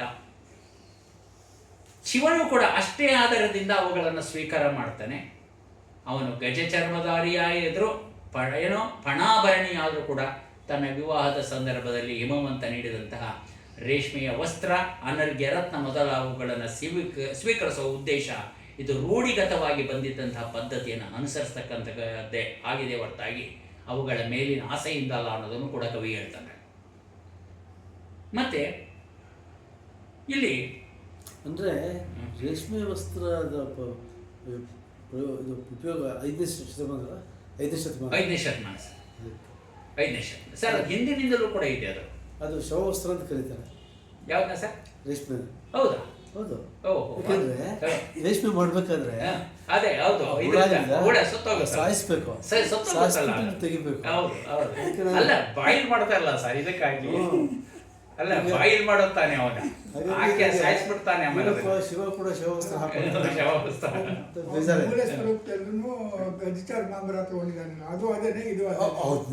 ಅದು ಗಜಚರ್ಮ ಕರೆಕ್ಟ್. ಬಟ್ ಅಂದರೆ ಅಫ್ಕೋರ್ಸ್ ಒಟ್ಟಿನಲ್ಲಿ ಈಗ ಇಲ್ಲಿಗೆ ಶಿವನ ವಿವಾಹ ಕಾರ್ಯವೆಲ್ಲವೂ ಕೂಡ ಅಲ್ಲಿಗೆ ನಮಗೆ 8ನೇ ಸರ್ಗದೊತ್ತಿಗೆ ಮುಗಿದು ಬಿಡುತ್ತೆ. ಇನ್ನು ಮುಂದಿನ ಘಟನೆಗಳೆಲ್ಲವೂ ಕೂಡ ಮುಂದೆ ಶಿವ ಪಾರ್ವತಿಯರ ವಿವಾಹ ಮುಗಿದ ಮೇಲೆ ಮುಂದೆ ಕಾರ್ತಿಕೇಯನ ಜನನವಾಗ್ತಕ್ಕಂತಹದ್ದು, ಅದಕ್ಕೆ ವಿಳಂಬ ಆಗುತ್ತೆ. ದೇವತೆಗಳು ಮತ್ತೆ ಬಂದು ಶಿವನಿಗೆ ಜ್ಞಾಪಿಸ್ತಕ್ಕಂತಹದ್ದು, ಕಾರ್ತಿಕೇಯನ ಜನನ, ಆ ಮಗುವಿಗೆ ದೇವಸೇನಾಧಿಪತಿಯ ಪಟ್ಟವನ್ನು ಕಟ್ಟತಕ್ಕಂತಹದ್ದು, ಯುದ್ಧ ಇತ್ಯಾದಿಗಳ ವರ್ಣನೆಗಳು ಮುಂದಿನ ಸರ್ಗಗಳಲ್ಲಿ ಬರುತ್ತೆ. ಈಗಾಗಲೇ ಹೇಳಿದ ರೀತಿಯಲ್ಲಿ ಅವು ಕಾಳಿದಾಸನ ರಚನೆಗಳಲ್ಲ. ಅಲ್ಲ ಈಗ ಮುಗಿಸ್ಬಿಟ್ಟೆ ಸರ್. ಮುಗಿದ್ಬಿಡುತ್ತೆ. ಅಲ್ಲಿ ವಿವಾಹ ಆಗ್ತಾ ಇದೆ. ಅವನ ಉದ್ದೇಶ ಏನು? ಕುಮಾರ ಸಂಭವ. ಇವರು ವಿವಾಹ ಆಗ್ತಾ ಇದ್ದ ಹಾಗೆ ಅದು ಕುಮಾರ ಸಂಭವ ಆಗುತ್ತೆ ಅನ್ನೋದು ಕಾಳಿದಾಸನ ಅಭಿಪ್ರಾಯ, ಅದು ಅನಿಸಿಕೆ. ಹಾಗಾಗಿ ಅಲ್ಲಿಗೆ ನಿಲ್ಲಿಸ್ಬಿಡ್ತಾನೆ ಸರ್. ಮುಂದೆ ಯಾರೋ ಅದನ್ನು ಬರೆದು ಸೇರಿಸಿರ್ತಕ್ಕಂಥದ್ದು ಉಳಿದ ಸರ್ಗಗಳನ್ನು, ಅದನ್ನೆಲ್ಲ ಏನು ತಾರಕಾಸುರನ ಯುದ್ಧ ಇತ್ಯಾದಿಗಳೆಲ್ಲವೂ ಕೂಡ ಅದನ್ನು ಮುಂದೆ ಗಿರಿಜಾ ಕಲ್ಯಾಣಕಾರರು ಹರಿಹರ ಅದನ್ನೆಲ್ಲ ವಿಸ್ತೃತವಾಗಿ ಬರೀತಾನೆ. ಎಲ್ಲಿ ಆ ಭಾಗ ಇನ್ನೊಂದು ಹರಿಹರನ ರಗಳೆ ಇನ್ನೊಂದು ನೀವು ಗಿರಿಜಾ ಕಲ್ಯಾಣ ಕಾವ್ಯ ಇದೆಯಲ್ಲ ಸರ್, ನೀವು ಅವೆರಡು ತುಳಿದೇ ಮಾಡ್ತೀರಾ. ಗಿರಿಜಾ ಕಲ್ಯಾಣ ಕುಮಾರ ಸಂಭವ 2 ತೌಲನಿಕವ ಮಾಡ್ತೀನಿ. ಅದು ನಿನ್ನೆ ಮತ್ತು ಈ ದಿನ 2 ದಿವಸಗಳ ಕಾಲ ನಮ್ಮ ಡಾಕ್ಟರ್ ಚಂದ್ರಕಾಂತ್ ಅವರ ಆಗ್ರಹದ ಮೇರೆಗೆ, ಒತ್ತಾಸೆಯ ಮೇರೆಗೆ, ಅವರ ಪ್ರೀತಿಯ ಕಾರಣದಿಂದ ನಾನು ಇಲ್ಲಿಗೆ ಆಗಮಿಸಿ ಕಾಳಿದಾಸ ವ್ಯಕ್ತಪಡಿಸಿರ್ತಕ್ಕಂತಹ ಶಿವನ ಪರವಾಗಿರ್ತಕ್ಕಂತಹ ಭಕ್ತಿ ಏನಿದೆಯೋ ಆತನ ಕಾವ್ಯಗಳಲ್ಲಿ ನಿರೂಪಿತವಾಗಿರ್ತಕ್ಕಂತಹ ವಿಷಯ ಅದನ್ನು ನನ್ನ ಯಥಾಮತಿ, ನನ್ನ ಅಧ್ಯಯನದ ಇತಿಮಿತಿಯಲ್ಲಿ ಅದನ್ನು 2 ದಿವಸ ನಾನು ಹಂಚಿಕೊಂಡಿದ್ದೀನಿ. ಈ ದಿನ ವಿಶೇಷವಾಗಿ ನಾನು ಹಿರಿಯರಾಗಿರ್ತಕ್ಕಂಥ MG ನಾಗರಾಜ್ ಸರ್ ಅವರು ಬಂದಿದ್ದು, ವಿದ್ವಾಂಸರು. ಅಲ್ಲಿ ಅದೊಂದು ಸೌಭಾಗ್ಯ. ನನಗೆ ಆರಂಭದಲ್ಲಿ ಅವರೇ ಪ್ರಾಸ್ತಾವಿಕ ನುಡಿಗಳನ್ನು ಮಾಡಿದ್ರು ನಿನ್ನೆ. ಈ ದಿವಸ ಹಿರಿಯರಾಗಿರ್ತಕ್ಕಂತಹ ನೀವಿಬ್ಬರೂ ಕೂಡ ಬಂದು ನನಗೆ ಹರಸಿದ್ದೀರ. ನಿಮ್ಮೆಲ್ಲರಿಗೂ ಕೂಡ ವಂದಿಸಿ ನನ್ನ ಮಾತಿಗೆ ವಿರಾಮ ಕೊಡ್ತಾ ಇದ್ದೀನಿ. ನಮಸ್ಕಾರ.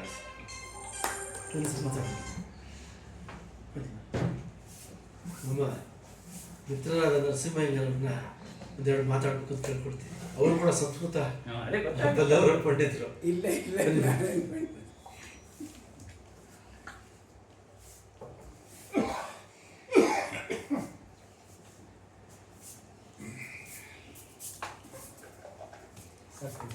ಇಲ್ಲಿ ಪರವಾಗಿಲ್ಲ.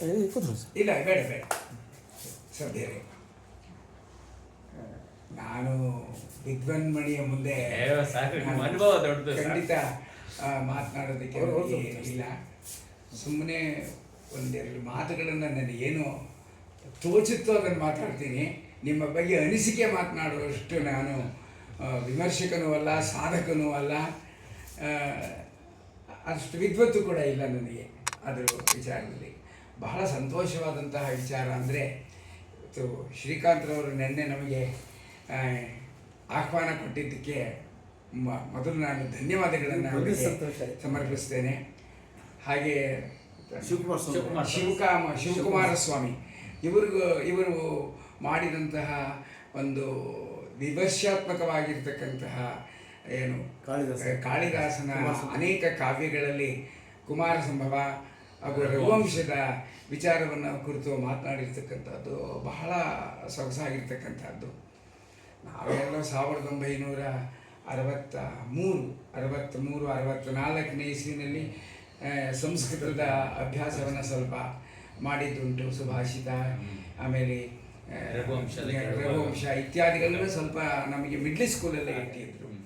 ಅದನ್ನು ಮುಖ್ಯವಾಗಿ ನಾನು ನೋಡಿದ್ದು, ನಾವು ಕಲ್ತ್ಕೊಂಡಿದ್ದು ಅಂದರೆ ಸುಭಾಷಿತಗಳು ಬಹಳ ಮುಖ್ಯವಾಗಿ ನನ್ನ ಮೇಲೆ ಪರಿಣಾಮ ಬೀರಿದ್ದು ಕೂಡ ಅದೇನೆ. ಜೊತೆಗೆ ಇವನು ಅರ್ಜುನ ಹೋಗಿ ಪಾಶುಪತಾಸ್ತ್ರವನ್ನು ಮಾಡತಕ್ಕಂಥದ್ದು ಬಹಳ ಸೊಗಸಾಗಿರ್ತಕ್ಕಂಥದ್ದು. ನಮಗೆ ಪಾಠವೇ ಬಾಯಿಪಾಠ ಆಗೋದು ಆ ರೀತಿ ಇತ್ತು. ಮುಖ್ಯವಾಗಿ ಸಂದರ್ಭ ಉಚಿತವಲ್ಲ, ಆದರೆ ನಾನು ಅದನ್ನು ಹೇಳೋದಕ್ಕೆ ತಮ್ಮ ಜೊತೆಯಲ್ಲಿ ಹಂಚಿಕೊಳ್ಳೋದಕ್ಕೋಸ್ಕರವಾಗಿ ಸುಭಾಷಿತದ 2 ಶ್ಲೋಕಗಳನ್ನು ನನ್ನ ಇತಿಮಿತಿಯಲ್ಲಿ ನಿಮ್ಮ ಒಂದು ಅನುಮತಿ ಮೇರೆಗೆ ನಾನು ಹೇಳ್ತಕ್ಕಂತಹ ಒಂದು ಪ್ರಯತ್ನವನ್ನು ಮಾಡ್ತೇನೆ ಅಂತ ಹೇಳೋದಕ್ಕೆ ಇಷ್ಟಪಡ್ತಾ ಇದ್ದೇನೆ. ಪೃಥಿವ್ಯಾಂ 3 ರತ್ನಾನಿ ಜಲಂ ಅನ್ನಂ ಸುಭಾಷಿತಂ ಮೂಢೈಃ ಪಾಷಾಣಖಂಡೇಶು ರತ್ನಸಂಜ್ಞಾ ವಿಧೀಯತೆ ಅನ್ನತಕ್ಕಂಥದ್ದು ಎಲ್ರಿಗೂ ಅರ್ಥವೇ ಆಗಿದೆ. ಆದರೆ ಹೇಳೋದು ನಮ್ಮ ಒಂದು ರೂಢಿ. ಪ್ರಪಂಚದಲ್ಲಿ, ವಿಶ್ವದಲ್ಲಿ ಪೃಥಿವ್ಯಾಂ 3 ರತ್ನಾನಿ 3 ರತ್ನಗಳು, ಜಲಂ ಅನ್ನಂ ಸುಭಾಷಿತಂ ಒಳ್ಳೆಯ ಮಾತು. ನಾನು ಸೇರಿರ್ತಕ್ಕಂಥದ್ದು ಜಲಂ ಅನ್ನಂ ಸುಭಾಷಿತ. ಅಷ್ಟು ಉತ್ತಮವಾದಂತಹ ಒಂದು ಸನ್ನಿವೇಶವನ್ನು ನಿರ್ಮಾಣ ಮಾಡಿದ್ದೀರಿ ನೀವು. ಮೂಢೈಹಿ ಪಾಷಾಣಖಂಡೇಶು, ದಡ್ಡನಿಗೆ ಕಲ್ಲಿನ ಚೂರುಗಳು ಕೂಡ ರತ್ನ ಸಂಜ್ಞಾ ವಿಧೀಯತೆ. ರತ್ನದ ಚೂರೇನೆ, ಗಾಜಿನ ಚೂರೇನೆ ಕಲ್ಲಿನ ಚೂರಿನಲ್ಲಿ ಫಳಫಳ ಅನ್ನತಕ್ಕಂತಹ ರೀತಿಯಲ್ಲಿ ಹೊಳೆಯುವುದಾದರೂ ಕೂಡ ದಡ್ಡ ಅದನ್ನು ರತ್ನ ಸಂಜ್ಞಾ ವಿಧೀಯತೆ, ಅದೇ ರತ್ನ ಎಂಬುದಾಗಿ ಭಾವಿಸ್ತಾನೆ ದಡ್ಡ. ಮತ್ತೊಂದು ಮುಖ್ಯವಾದಂಥದ್ದು ಈ ಸನ್ನಿವೇಶಕ್ಕೆ ಅನಿಸಿದಾಗೆ ನೀವು ಬಹಳ ಚೆನ್ನಾಗಿ ಅದನ್ನೆಲ್ಲ ಹೇಳಿಬಿಟ್ಟಿದ್ದೀರಿ. ಪಾಪಾನ್ ನಿವಾರಯತಿ ಯೋಜಯತೆ ಹಿತಾಯ ಗುಹ್ಯಾನ್ ನಿಗೂಹತಿ ಗುಣಾನ್ ಪ್ರಕಟೀಕರೋತಿ ಆಪತ್ ಘತಂಚ ನ ಜಹಾತಿ ದದಾತಿ ಕಾಲೇ ಸನ್ಮಿತ್ರ ಲಕ್ಷಣವಿದಂ ಪ್ರವದಂತಿ ಸಂತಹ. ಪಾಪಾನ್ ಕಷ್ಟಗಳನ್ನು ನಿವಾರಯತಿ ಹೋಗಲಾಡಿಸತಕ್ಕಂತಹವನು ಯಾರಪ್ಪ ಅನ್ನತಕ್ಕಂಥದ್ದು ಬರುತ್ತೆ ಕೊನೆಗೆ. ಈಗಲೇ ಬೇಡ, ಗೋಪ್ಯ. ಪಾಪಾನ್ ನಿವಾರಯತಿ ಕಷ್ಟಗಳನ್ನು ಹೋಗಲಾಡಿಸುವವ. ಯೋಜಯತೆ ಹಿತಾಯ, ಹಿತಾಯ ಒಳ್ಳೆಯದನ್ನು ಯೋಜಯತೆ ಅವನು ಸರಿಯಾದಂತಹ ರೀತಿಯಲ್ಲಿ ಅದನ್ನು ಮಾಡಿಕೊಳ್ಳುವ ಒಂದು ಅವಕಾಶವನ್ನು ಮಾಡಿಕೊಡ್ತಕ್ಕಂತಹವನು. ಯೋಜಯತೆ ಹಿತಾಯ, ಬೇಡಪ್ಪ ಇದು ಬೇಡ, ಇದನ್ನು ತಗೋ, ಇದನ್ನು ಆಯ್ಕೆ ಮಾಡು, ಅದು ಬೇಡ, ಅದು ಕೆಟ್ಟದ್ದು, ಅದು ತೊಂದರೆ. ಯೋಜಯತೆ ಹಿತಾಯ ಗುಹ್ಯ ನಿಗೂಹತೆ. ಆಹಾ, ಇದು ತುಂಬ ಸೊಗಸಾಗಿರುವಂತಹದ್ದು. ಗುಟ್ಟುಗಳನ್ನು ಮುಚ್ಚಿಡುವುದು. ಎಂತಹ ಗುಟ್ಟುಗಳನ್ನು? ಕೆಟ್ಟ ಬುದ್ಧಿ, ಕೆಟ್ಟ ಸ್ವಭಾವ, ಅಥವಾ ಏನೇನು ಕೆಟ್ಟದ್ದನ್ನು ಮಾಡಿಬಿಟ್ಟಿದ್ದಾನೆ ತನ್ನ ಸ್ನೇಹಿತ, ಆ ಸ್ನೇಹಿತನ ಕೆಟ್ಟ ಗುಣಗಳನ್ನು, ಅವಗುಣಗಳನ್ನು ಮುಚ್ಚಿಡಬೇಕು. ಗುಹ್ಯಾನ್ ನಿಗೂಹತಿ, ಮುಚ್ಚಿಡುವುದು, ನಿಗೂಹತಿ. ಗುಣಾನ್ ಪ್ರಕಟೀಕರೋತಿ, ಅವನ ಸದ್ಗುಣಗಳನ್ನು ಮಾತ್ರ ಹೇಳಬೇಕು, ದುರ್ಗುಣಗಳನ್ನು ಹೇಳಬಾರದು. ಆಪದ್ಘತಂಚ, ಕಷ್ಟ ಬಂದಾಗ ನ ಜಹಾತಿ, ಯಾರು ಕೈ ಬಿಡುವುದಿಲ್ಲವೋ, ದದಾತಿ, ಯಾರು ಕೊಡುತ್ತಾನೋ, ಸನ್ಮಿತ್ರ ಲಕ್ಷಣಂ ಇದಂ, ಇದು ಒಳ್ಳೆಯ ಮಿತ್ರನ ಲಕ್ಷಣ ಎಂಬುದಾಗಿ ಪ್ರವದಂತಿ ಸಂತಹ, ಸಂತಹ ಪ್ರವದಂತಿ, ಸತ್ಪುರುಷರು ಪ್ರವದಂತಿ, ಹೇಳುತ್ತಾರೆ ಎಂಬ ಈ ಮಾತುಗಳೊಂದಿಗೆ ನಾನು ಅವಕಾಶ ಕೊಟ್ಟಂತಹ ನಿಮ್ಮೆಲ್ಲರಿಗೂ ಕೂಡ ವಿನಮ್ರದಿಂದ ನಮಸ್ಕರಿಸಿ ನನ್ನ 2 ಮಾತುಗಳನ್ನು ಮುಗಿಸ್ತಾ ಇದ್ದೇನೆ. ತಪ್ಪಿದರೆ ದಯಮಾಡಿ ಕ್ಷಮಿಸಿ ಅಂತ ಹೇಳ್ತಾ ನಾನು ವಿರಮಿಸ್ತಾ ಇದ್ದೇನೆ. ನರಸಿಂಹಯ್ಯರಿಗೆ ನಮಸ್ಕಾರಗಳು. ಈಗ ವಿಶ್ವನಾಥ ಶಾಸ್ತ್ರಿಗಳನ್ನ ಒಂದೆರಡು ಮಾತಾಡೋದು ಕೇಳ್ಕೊಳ್ತೀನಿ. ಅವರು ಭಾಳ ಬಲ್ಲವರು, ನಿಮ್ಮ ಕುಮಾರ ಗಾಸಗೊಂಡಿರ್ತೀನಿ.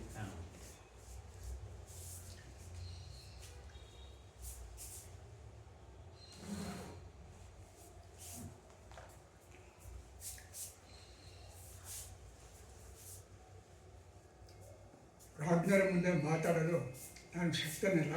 ನನಗೆ ತೋಚಿದ್ದನ್ನು ನಾನು ತಮ್ಮಲ್ಲಿ ನಿವೇದಿಸಿಕೊಳ್ಳುತ್ತೇನೆ. ಇವತ್ತಿನ ಕಾರ್ಯಕ್ರಮ ತುಂಬ ಚೆನ್ನಾಗಿ ಬಂದಿದೆ.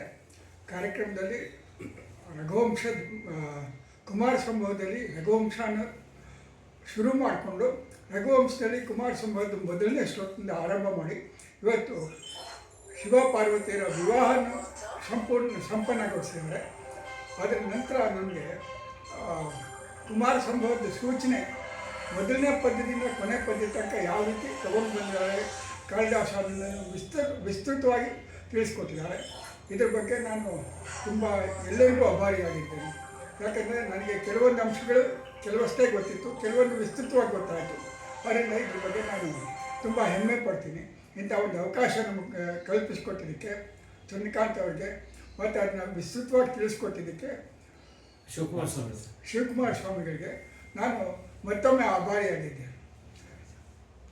ನನ್ನ ಮಾತು ತಿಳಿಸ್ತೀನಿ.